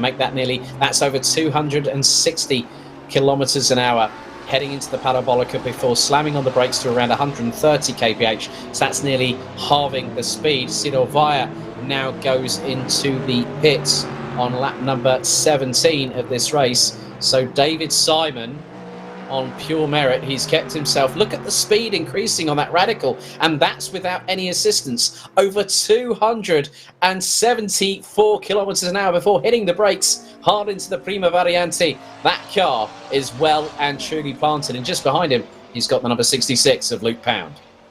Brilliant job there from David Simon, and I've got to be honest, you know, I'm sure there was absolutely no issue there whatsoever, but my heart did stop a little bit when I saw that car coming out and I saw the speed, the closing speed that David Simon from Team Fordzilla had on that car as we jump to a replay here, Alex, into pit lane. Oh, that's naughty. That was... Yeah, so that is Ciro Vaya, I believe, and that was Ben Hetherington alongside going into the pit lane. So, yeah, that's definitely something that is... I don't know whether that's going to be looked at or whether that's going to be investigated. I mean, obviously, you know, these things do happen. I mean, Ben Hetherington looked to brake a little bit early, just wanted to make sure that he got in to the pit lane nice and safely, hit the speed limiter, and made sure that he got over to his pit lane box and stopped. And it looks like Dan Blake has also pitted. So has Luke Mitchell. The highest placed driver that has pitted is Jan van der Heyde in the number 96. He's currently in P12 as we are just over 60 seconds away from the halfway point of this pit stop window. There is Christian Kelly. He's 17.2 seconds. Well, he's about 16.8 seconds behind Alex Buncombe. So these two are leading the way. Martin Buchan in P3. And really good to see as that is the number 127, I believe, of Dan Blake that I think has just exited the pit lane. So drivers now, a lot of them haven't pitted. Well, David Simon from an overall P4 and the AM class leader now gives that lead over to Ben Brown, who's doing a fantastic job in the number 22 CAMSport fire car. So that is 2, the 2nd and 4th at the moment for the respective Mercedes cars. And other drivers coming into the pits. I think Stuart-Ross French has just pitted. So drivers now really deciding to show their strategy call. And effectively, we now are just halfway through the race, but also halfway through the pit stop window. 10 minutes remaining. And at the moment, Daniel Heyde is now up to... as Luke Mitchell, I've just seen, has DNF'd, unfortunately, on lap number 16. So Simon and French, so that's David Simon and Stuart-Ross French, now are in the pits. This is going to give Daniel Heyde a way up into the top 14 positions overall. So he's had a very calm and cool drive, obviously, apart from what happened on lap 1. So at the minute, the top 9, that is Buncombe, Kelly, Buchan, Brown, Scott Mitchell, Bradley Brockies, Haytham Abdul-Qadir, Bobby Trundley and Sandro Ballesteros. None of them have pitted, but now Buncombe has. I am keeping my eye on Bobby Trundley in 8th place, his lap times now. I'm also watching Cammie Sturch down in, where's Cammie? 21st position. I'm wondering if Bobby goes in for pits to get repairs, Cammie's got a very strong chance of getting the undercut because she's going about a second to a second and a half faster on her laps right now. So incredible pace that she's taking out of him right now. Yeah, so Sturch getting back up to speed. And there is Christian Kelly, who has got the lead of the race at the minute. We have just over 8.5 minutes of this pit stop window remaining, and more drivers coming in. I think, yeah, Martin Buchan has pitted. Haytham Abdul-Qadir has pitted, and so has. So, yeah, I think there was a moment there for Joonas Raivio on the start-finish straight, but you know, he's been rather rapid. But Jan van der Heyde is really the danger driver at the moment, because he's the highest placed driver at the moment, David, that has made a mandatory pit stop so far. He's currently in P6, so effectively after Kelly, Brown, Mitchell, Brockies and Trundley pit, he will be back in the lead as Haytham Abdul-Qadir gets a penalty. That could be for speeding in the pit lane, possibly. So I think we might have a replay coming up very shortly. This is with Joonas Raivio. This is going into the start-finish straight. Oh, he tangles with one of the eTeam BRIT cars and smacks the barriers with the left-hand side. The closing speed was quite significant, and that was with Sandro Ballesteros. So Joonas Raivio gets caught out. Wow, that hit into the wall was very, very hard, so he's quite probably got some damage on that car, but come on, that car control, spin the car back round and get things going again. That was, yeah, I'm pretty impressed with that. Right, we're going to go back on board, actually, with Joonas. And, yeah, that looked like there was... Now, did you see how quickly the car moved from to the left? It looked like there might have been a slight spike there, a lag spike possibly, not 100% sure, but that really caught him out. But Sandro Ballesteros kept that planted, as now looks like Scott Mitchell has pitted in the number 89 Kings Racing car. So I'm thinking that might have been a lag spike that caught Joonas out, and it put him into the back bumper. Well, the slightest of touches to Sandro Ballesteros, who now ends up into P5. Bobby Trundley has also pitted as Max Spooner gets another penalty. Not too sure what that's for, but then you can see that Trundley and Mitchell. Luke Pound now pits as well. That's going to be his second pit stop. As you can see, that's Joonas Raivio, and he's got Matt Richards on his 6. So Raivio's last lap, obviously with that altercation with the wall, it put him on a 152.6. Richards flying on a 147.3. The defending champion looking to strike back whilst the iron is hot, as we've only got 6 minutes of the pit stop window remaining. Oh, this is starting to look a little bit fighty now here just now as well, and obviously they're teammates, so you know they're not allowed to hit one another, allegedly. We'll find out how long that goes, because you know these two really good at working together. We've seen that so often through the season, Alex, where the pair of them will, you know, they'll be on voice chat to each other and they'll say, look, let's just knuckle down and get our way through the field. That's the smart money, that's the smart move to do that. If they can work together and get that done, that's a different matter altogether. Yeah, you can see how close Richards is to the back bumper of Raivio. This is 5th and 6th, and just up the road, about that's a little bit of a distance there, is now Richards well in the slipstream. And what this is going to help him with a little bit here is to have a little bit of opportunity to have that extra bit of throttle required when he comes out of corners, like we're going to have now, coming out of the Parabolica. You're now going to see the speed increase. He's gone over 200. Look, it's going rapidly fast here. Matt Richards is now doing over 250 kilometers an hour, and he's not even fully on the throttle, I bet, going into the Variante del Retafiglio. And he hit 276 kilometers an hour. Could have done a full send there, but thought better of it, because at the end of the day, you don't want to take out your teammate. As there's been a moment, one of the Cadan Casual Apex cars in the wall, and who else was involved? I'm not too sure, but that might have been Max Spooner. So Spooner again, I think he hasn't gone for Cornettos this time. He's gone for some traditional Italian gelato, and he spun around to get it. Please tell me I didn't just say a car driving the wrong way to try and get itself righted there. That just made me cringe to the nth degree there, but it is what it is. And race control, I've got to be honest, Alex, are being kept very honest tonight. They're earning their pennies, certainly, for sure, tonight.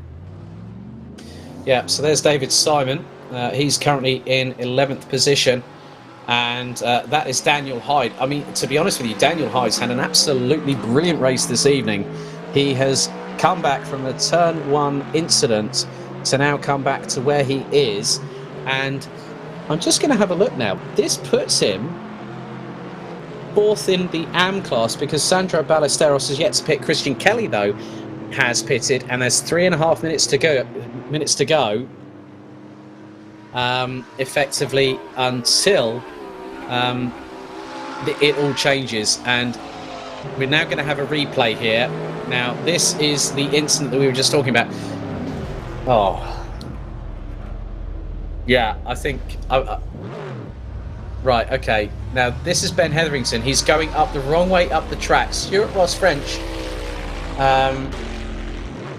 effectively, he went up the wrong way up the track onto the racing surface itself, and he's trying to get himself going. Oh no.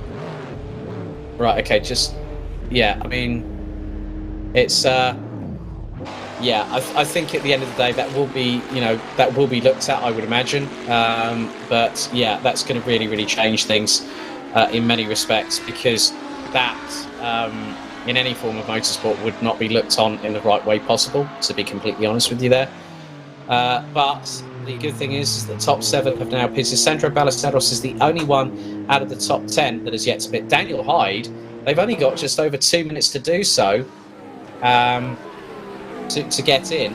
Now keep your eyes on the gap between Jan van der Heijden and Matt Richards. Matt Richards is lapping about 0.8 of a second slower than him at the moment, but Alex Buncombe is on a charge at the minute. He's on a 1 minute 47.063 on his last lap, and he's only 1.6 seconds behind Joonas Raivio.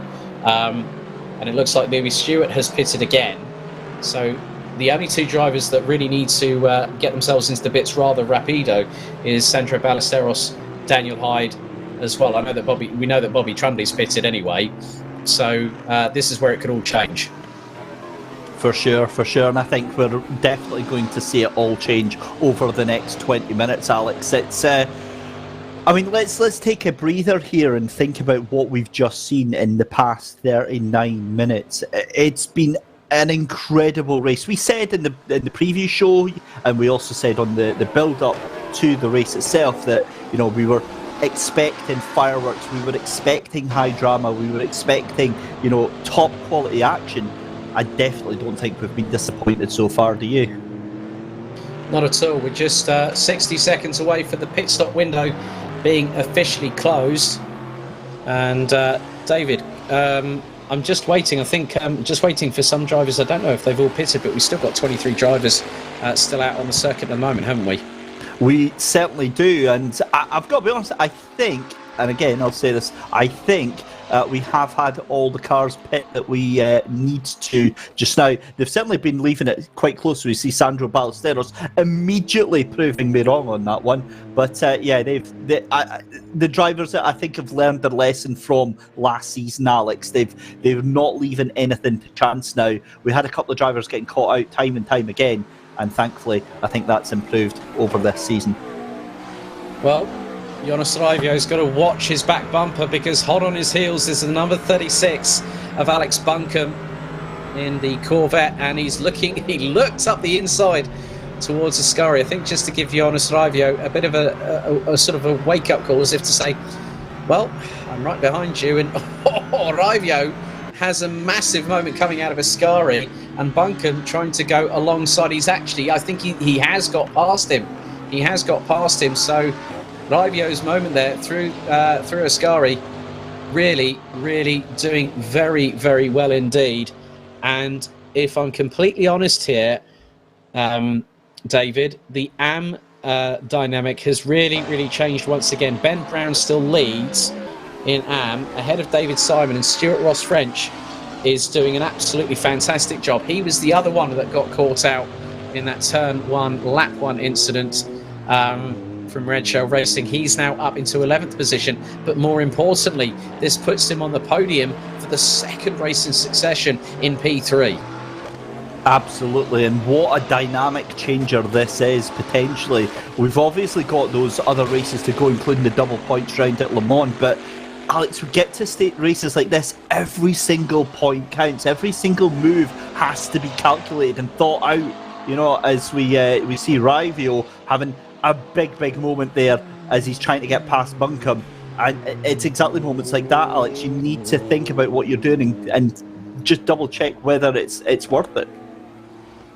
Yeah, so Joonas Raivio, that really puts him, I think, out of possible contention for third place. But if he can get the speed back up to where it was, he could challenge Alex Buncombe firmly and fairly for third place. But nevertheless, Buncombe looking for his first podium here in the eTeam BRIT GT Challenge after so many trials and tribulations. Scott Mitchell currently rounds out what is effectively 5th in the pro class. So he picks up 5th last time at Adelaide, got a couple of penalties that put him down to 7th after discussion with the race directors post the weekend. He's done a really good job. He's kept it nice and clean. We're on lap number 24 of this race. There's Louis Stewart. He's all the way down in 20th position. And, it's not been easy for the number 13 from Green Machine Motorsport, as there is a bit of a run wide there. I think that is from Cammie Sturch. That was coming out of the Parabolica. She's staying ahead of Daniel Heyde at the moment. So many drivers really coming through and trying to do their utmost. We've got 17 minutes and 22 seconds still to go as Cammie Sturch keeps ahead of Daniel Heyde into the Variante del Rettifilo.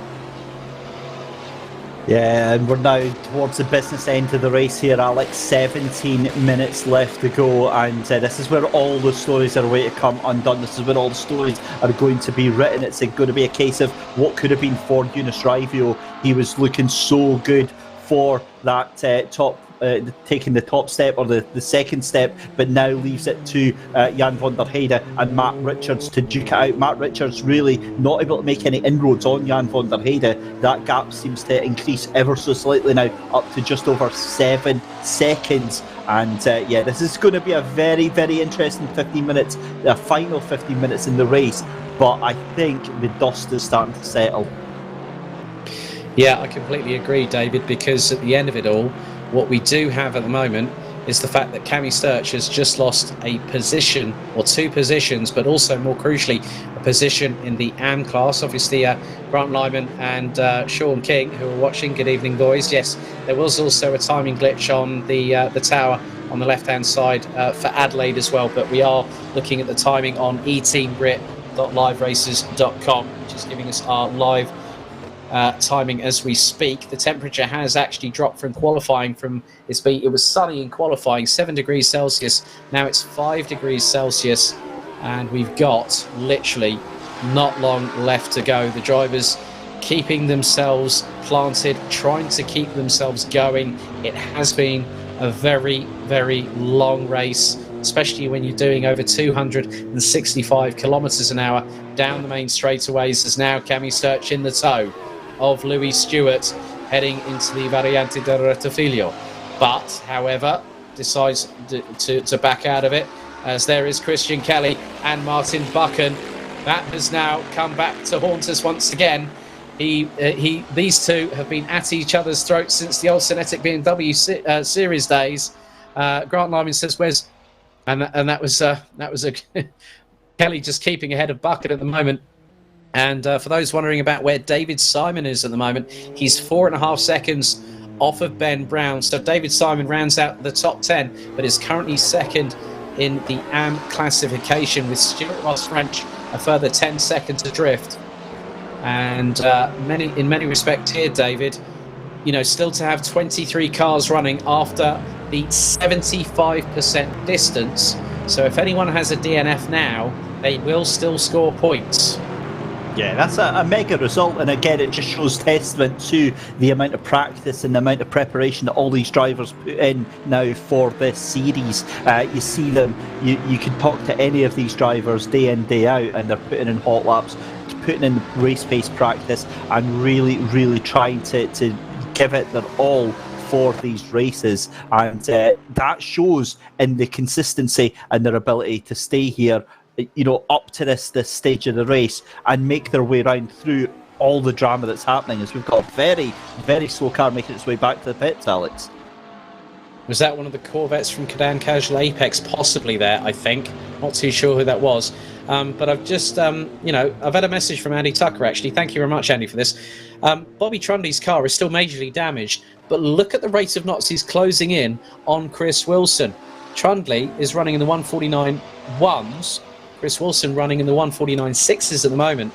So Trundley might have a damaged car, but he's giving it his absolute all. And that's the thing. One of the slogans for Team Brit is believe and achieve. And Bobby believes in himself, and he knows that despite the fact he might have a knackered car, he's still going to give it 115%. 115% at the very minimum, knowing him. And it's just been awesome to see the progression that they've done through the season as well, Alex. We go on about that quite a lot, but again, all these drivers, just the little improvements that they make through the season, and then by the end of it, they're like we were talking about earlier on, when we were talking about Martin Buchan and his partner in crime, Christian Kelly. The pace improvement that Christian Kelly has had through the season is just a prime example of that. And it makes you quite proud when you come to the end of the season and you see them, within half a second to a second of each other now. Yeah, and at the moment, we see Bobby Trundy on our screens, running in 14th position overall. As it looks like that was possibly Ben Hetherington, because he's now gone into the pits for the third time in this race. So at the moment, with just 12 minutes to go, Jan van der Heyde leads from Matt Richards at the moment. Alex Buncombe completes the top three, but as an invitational entry, won't score points. Joonas Raivio is currently in fourth, ahead of Sidovaya. Christian Kelly is trying to close on the number 26, who in turn is closing on Joonas Raivio. Now this is for the final spot. There is Sidovaya. He's gone side by side with Joonas Raivio into the De La Roggia chicane. Who's going to come out on top on this one? Oh, Via goes wide on that particular side of it, and that really gave an opportunity to Sido Via. He's still got time to fight back, David. Yeah, he certainly does. 11 minutes left to go, and it's a very, very topical end to the race here. Again, coming up to the end of the championship, these guys know better. They know better than to just throw it up there with no caution to the wind whatsoever. It's going to be measured, it's going to be precise, and it's going to be very, very calculated indeed. Yeah, so we still have just over 10 minutes and 50 seconds of this race remaining. And now you can just see how these drivers are now trying to push like crazy. Anyone has got an opportunity. We have seen it in races before, haven't we, David? Where it doesn't matter where you are, it's where you finish that counts. Oh, absolutely. And again, it comes down to the championship. That's why it's all about those championship points, as we see Sido Via here absolutely on it right now. This is awesome stuff there.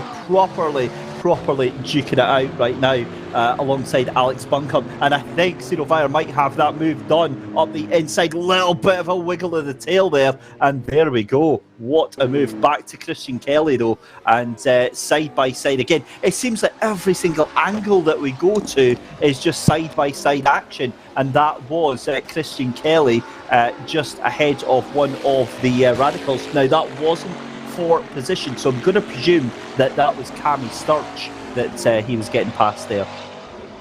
Yeah, that looks to be the case. It was a green sticker, which is for the AM category. The pros have the red, the blues are the invitationals, as Louis Stewart, I think, has just had Daniel Heyde go past him in the Corvette. So a really good job there by Dan Heyde. He's actually shown some good racecraft tonight, Dan Heyde. We normally see him, unfortunately, in the trenches, but now to still be battling away with the likes of Louis Stewart. And now you can see that is Christian Kelly closing up on them. And Christian Kelly is flashing the headlights as if to say, guys, I need to get past. You need to get out of the way. And they'll see that very shortly, because they're just heading down to the Variante Ascari here at Monza. We've got just 9 minutes to go. And Louis Stewart looking back up the inside once again of Daniel Heyde. Oh, he turns it. Now, was there contact? Was there a turnaround? I think there might have been. And that gave Christian Kelly the opportunity he needed. But that also gave Cammie Sturch a positional increase. So that's given her 2 positions. As a result of that, could probably put Luke Pound, if he isn't too far behind. But yeah, that looked like Louis Stewart, I think, was a bit too hesitant there going into the chicane, and Cammie Sturch was waiting the wings and pounced. Yeah, she won't need telling twice to take that position, so an easy one for her. But look at this, Joonas Raivio catching up to the back of Sido Via right now, looking very, very menacing indeed. But I think Sido Via knows a little bit better than that to give Joonas that opportunity right now. Jan van der Heyde though, the pace that he has got right now, he is on absolute fire right now. On track to do some of his fastest laps of the race, as we see a replay here. I think this is going to be up to Variante Ascari. Was there contact? Oh, just yes, very slightly. Yeah, well, no, it wasn't very slightly, was it? It was a proper punt. It was the slow motion. It looked graceful, and then when it goes back to normal speed, it's slightly less graceful. Yeah, I think you were probably hoping that the music to Swan Lake was going to accompany that at some point, David. I've got that in my head. Thanks, Alex. But it's been, we've had some really good battling. Obviously, things have they haven't petered to an absolute grinding halt, because we've still got this great battle between Sido Via and Joonas Raivio. Now, the thing is that Raivio needs to score points. He's going to have effectively, this is going to be 13 points.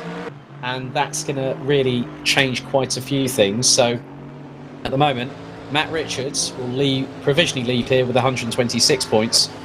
Joonas Raivio, 107. Jan van der Heyde, this makes it even closer, 106. That's how it can change in a moment's notice. And obviously, with that incident that Joonas Raivio had earlier on in the race, that has cost him big time. We would have thought he would have been up with the top 2, top 3, battling away maybe with Matt Richards and Alex Buncombe. That's what we would have expected. But obviously, this is a championship. It isn't a marathon, even though it is a full-on sprint. but you've got to make sure that you're consistent. And at the moment, it's just really fascinating how it's all panned out. And a very good point by Grant Lyman saying, I don't know why Louis Stewart was fighting Heyde so hard. They're from different classes. Completely true there, Grant. I completely agree. I think the thing is that, you know, it all depended on what, you know, when we did the build up to season 2, we had a test server, and obviously depending on their aggregate lap times that were coming through, it was more a case of where would they be is, oh, now who's that off into the barriers? Was that was Sido Vaya off into the barriers off of the first Lesmo? The number 26 is off into the barriers. Is he going to get that car moving? If not, that's disaster for him. Wow, you hate to see it, and I think that car is beached. He's not moving. That car is he's got going again now, so he's just got recovered. I think he's just going to hold on to that. No, actually, sorry, excuse me. I was looking at live timing. That car is still beached in the gravel there, so that moves Christian Kelly up to 5th, Martin Buchan up to 6th place, and yeah, this is a huge shocking turn of events here. And what I'm more looking at now is Alex Buncombe, because in this last lap and a half, Alex is catching hand over fist onto Matt Richards, and give it 5 minutes, he could have 2nd place. Yeah, we'll just have to wait and see on that. There's Bobby Trundley still running around the circuit in 14th position, despite having all that damage to that car.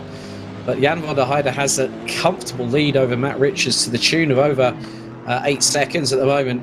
And, you know, they're very... I think you're right with Alex Buncombe. He was over 0.4 of a second quicker than Matt Richards. That gap is being absolutely truncated. I was waiting for an opportunity to see if Alex Buncombe could really put the cat amongst the pigeons. He's doing that tonight. He's P3. But more importantly, for Christian Kelly, this puts him into P4 in terms of the scoring, because one of the biggest things here is Sido Vaya has now dropped like a stone. He's out of the top 15. I don't think that... I'm wondering, has that car moved? No, he's still out, moved, Alex. He's done. Right, That's okay. it. Here's... Oh, no. That just went straight... It just went straight on. There was no contact between him. He was ahead. He was going alongside with Raivio, and the car just literally harpooned its way into the barriers off of the left side of Lesmo 1. And Sido Vaya has DNF'd. He still scores points, but I think that mathematically puts him out of the championship standings on the 30th lap of this race. And Alex Buncombe is less than a second. Look, Matt Richards in the same part of the tarmac, going down the start-finish straight. He's got to circumnavigate his way past a radical just up ahead.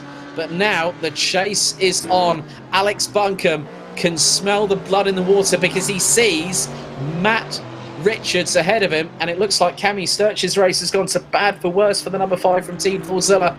Gets a penalty. Yeah, you hate to say it. That could actually be for that earlier incident we saw in the replays that she did look potentially like she was out of track limits there, so be interested to see what that was for. But yeah, this is an amazing battle going on right now. Buncombe all over the back of Matt Richards, and actually Cammie Sturch, I think that was that they caught up to on that start-finish straight. That would have given the toe to Alex Buncombe and allowed to catch up there. Oh, what's happened to 6th place? What's happened to Martin Buchan? He's lost out. He was right on the back of Christian Kelly there. And that little battle is all fizzled out as well there. So it's now looks like it's going to be 4th place settled for Joonas Raivio, 5th place for Christian Kelly, and then 6th place for Martin Buchan. And Alex Buncombe dropping away a little bit on that second sector there.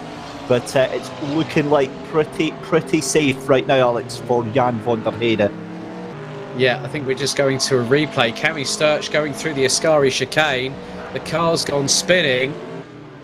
And Cammie Sturch has DNF'd. Cammie Sturch has parked the car and has DNF'd, unfortunately.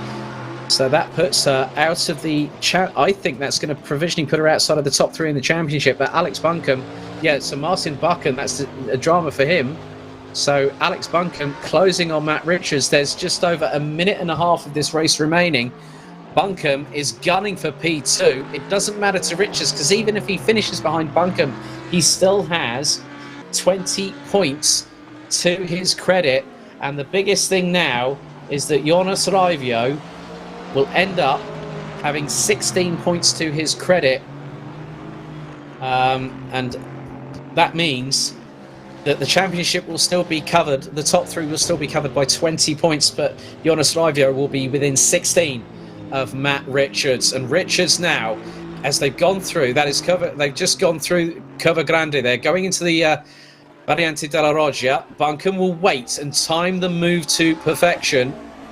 We know how well accomplished he is, and that is going to really, it's about what Richards does. If Richards lets him pass, it's going to be he wants to stay ahead of Alex Buncombe. But Richards, he doesn't need to fight. He does not need to fight at all. If he just lets Alex Buncombe past, he's done exactly the right thing. As Jan van der Heyde comes down towards Variante Ascari, and so he's not that far off. We've got 24 seconds on the clock to run, and I think this could be the 34th and final lap. The timer is ticking away. This will be it for Jan van der Heyde. That will be 2 wins in the last 3 races for the number 96 from Germany. He's going to come through to the Parabolica. 3, 2, 1. That's it. Time's elapsed. 0 on the clock.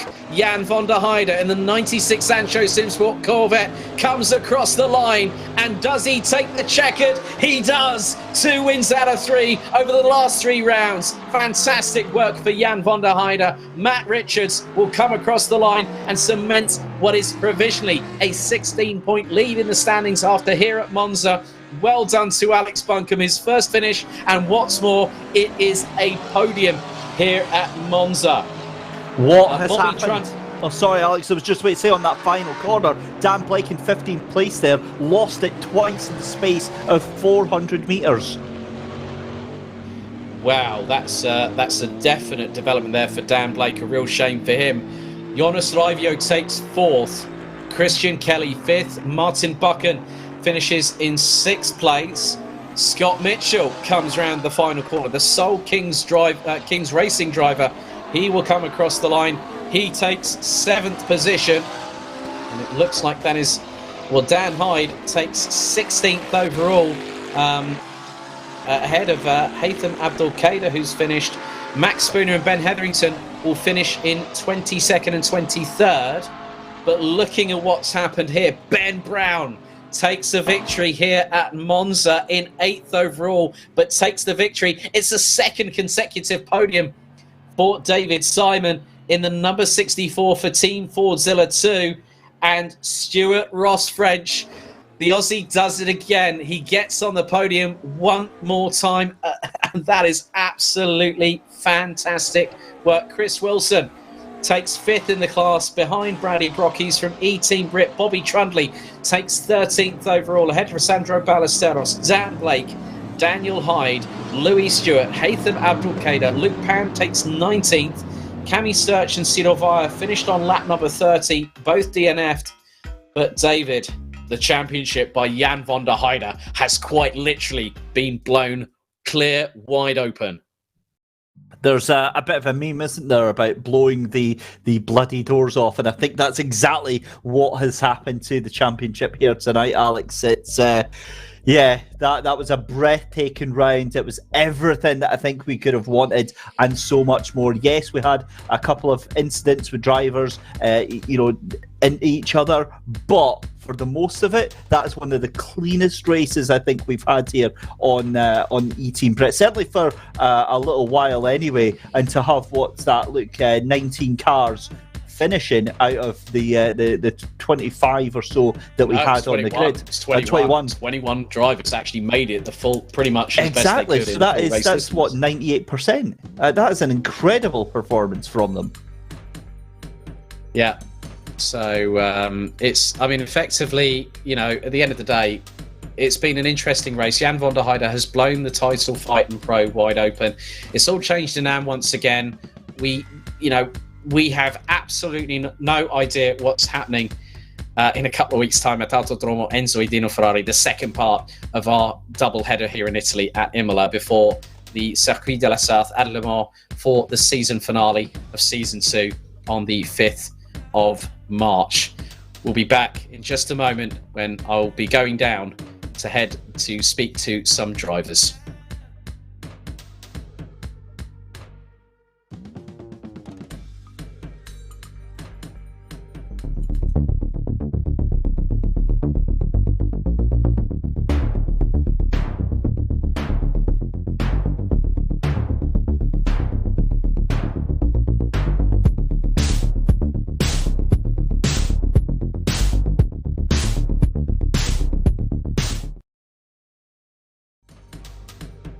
Right, this time we're going to now talk to some drivers in the interview booth. Let's first off start off with our AM class.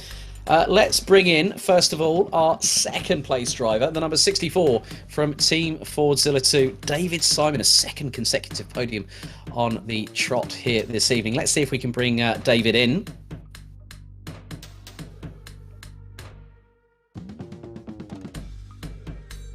Well, David, firstly, 2 podiums in a row. That must have been a great feeling after what was very, very difficult race there. Well, yeah. I guess the Weetabix are working now. I can't believe I'm a bit shocked really. I don't know what happened because my whole race from start to finish felt great and my pit stop felt good as well, but I still ended up behind Ben 5 seconds. I don't know what happened, but I mean, well done to him. He drove a cracking race.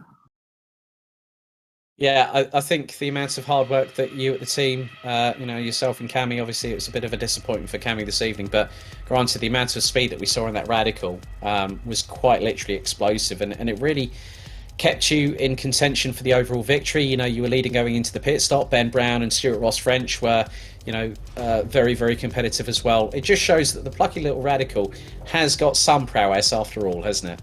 Oh yeah, if you put some work into it, it's got a little bit of a kick. Yeah, definitely. And obviously, we go to Imola next in 2 weeks' time. Obviously, it's going to be a very, very different situation for you guys at Team Fordzilla and Team Fordzilla 2. What's the outlook for it at the moment, just by looking at the track itself and the characteristics of the Radical? Well, to be honest with you, Imola's probably one of my favourite circuits, but I don't think it's one of the Radicals. So it could be good. I don't know. It could be bad.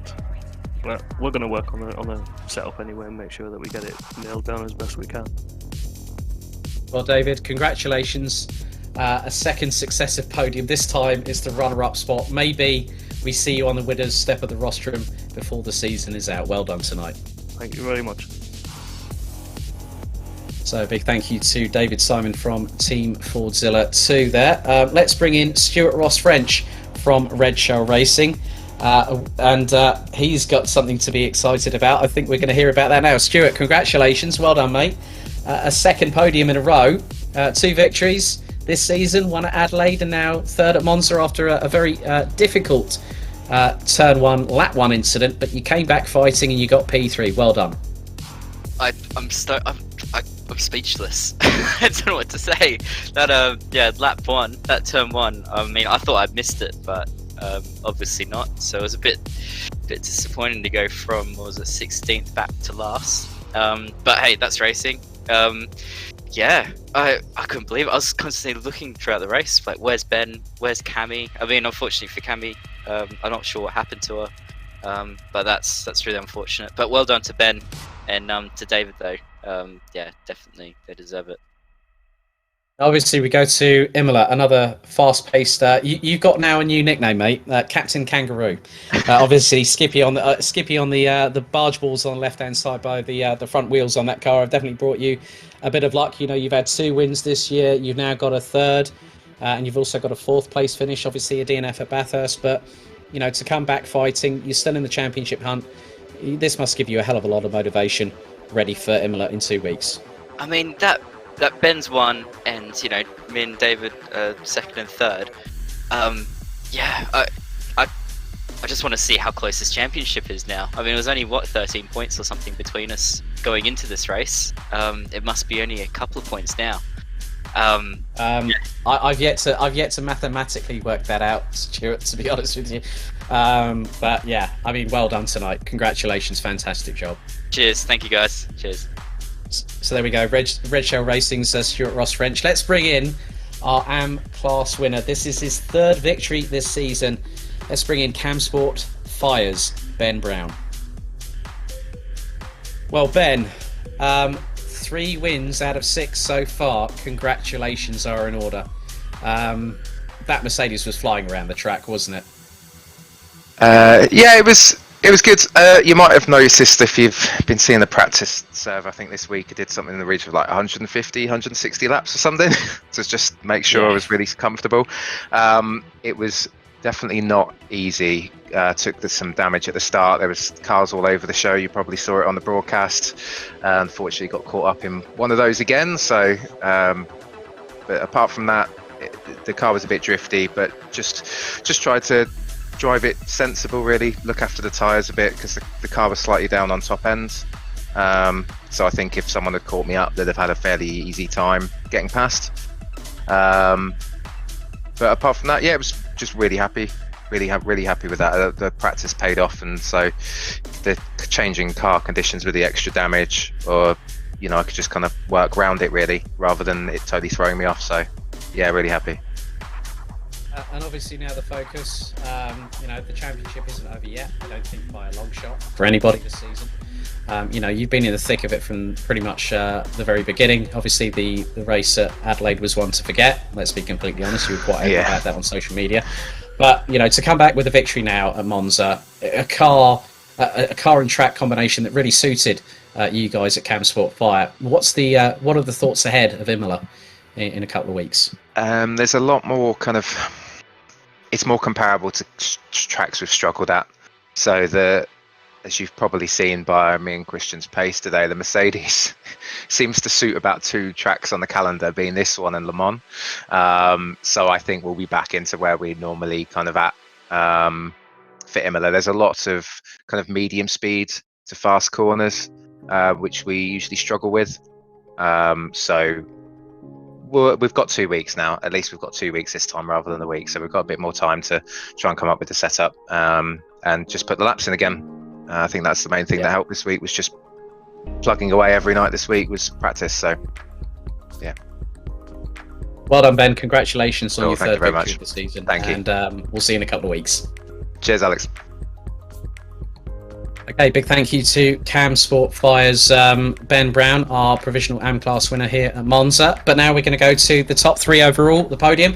Let's bring in our third place driver. After so much drama this season, Alex Buncombe. Alex, you finally get on a race result and you get on the podium. Congratulations, well done. Thank you. Yeah, no, it's great to be up here on the podium with these guys. Not had much luck all season, but I love Monza. In real life, it's been kind to me in the past over the years, and I love the track and really enjoy this car on the platform. So couldn't be happier to take P3. Obviously, you were catching Matt at quite a considerable rate of knots. I think the gap between you guys was just under 0.6 of a second at the flag.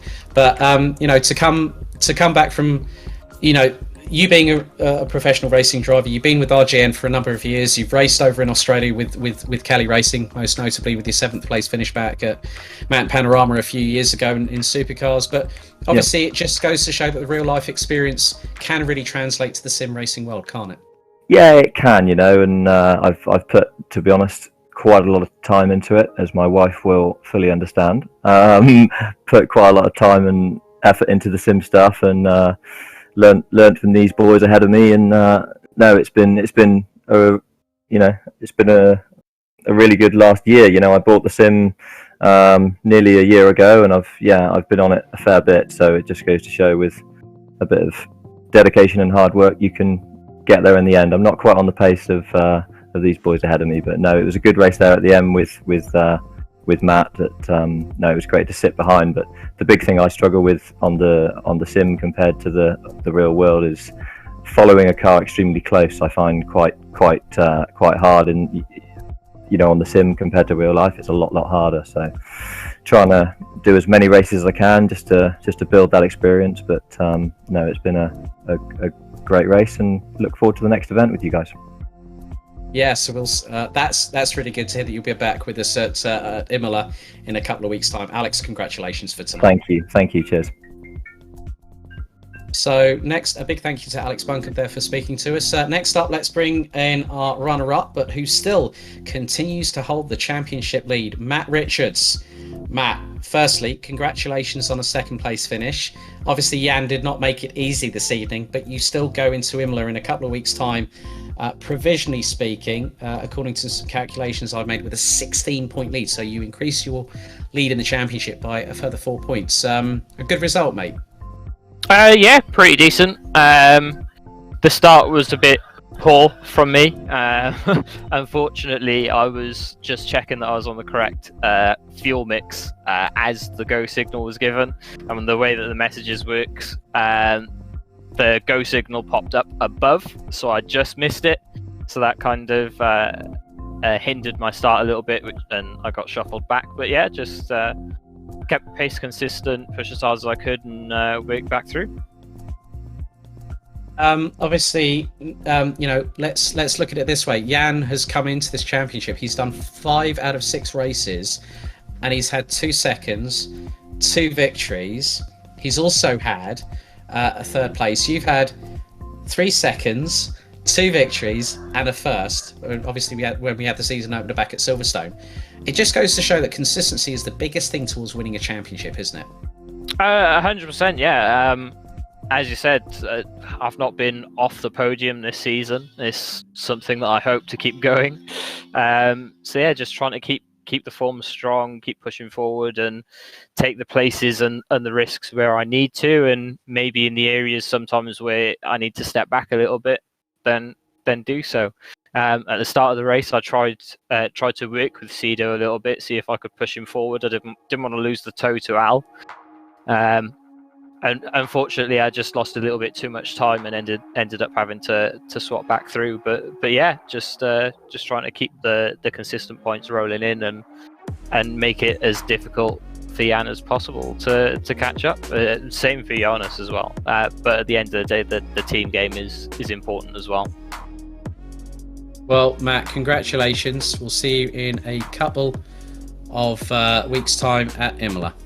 Thank you very much. Thank you to our continuing championship leader and defending champion from Rocket Esports, Matt Richards. But we've got one final interview. We have to bring in Jan van der Heyde. Jan, firstly, congratulations. Fantastic result. You got the jump on everybody, and you just literally got away from everyone.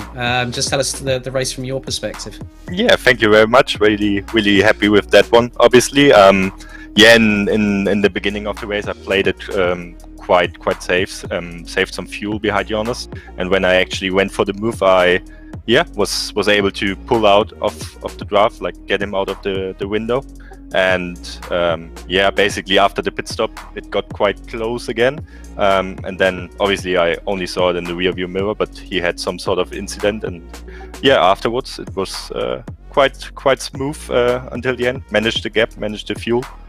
So yeah, really happy to bounce back after the last run.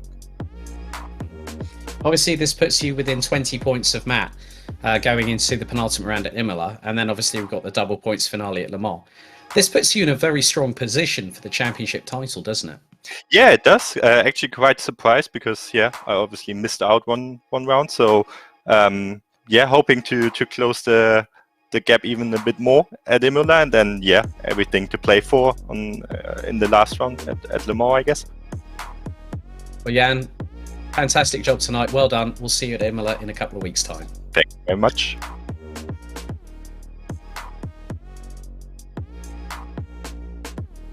So, really, big thank you to all our interviewees there this evening. A big thank you to Ben Brown, David Simon, Stuart-Ross French, Alex Buncombe, Matt Richards, and our overall victor from round 6 here at Monza, Jan van der Heyde from Zansho Simpsort. Really, I think that's about it from us. Thank you very much for watching. Thank you for tuning in, and we'll see you in 2 weeks' time at Autodromo Enzo e Dino Ferrari. And I don't know if my esteemed colleague, Mr. Christie, is there, but there are still entries open for round 7 at Imola. They close at 1700 GMT next Friday evening, which is the 12th of February. Thank you very much for watching. Stay safe and good night.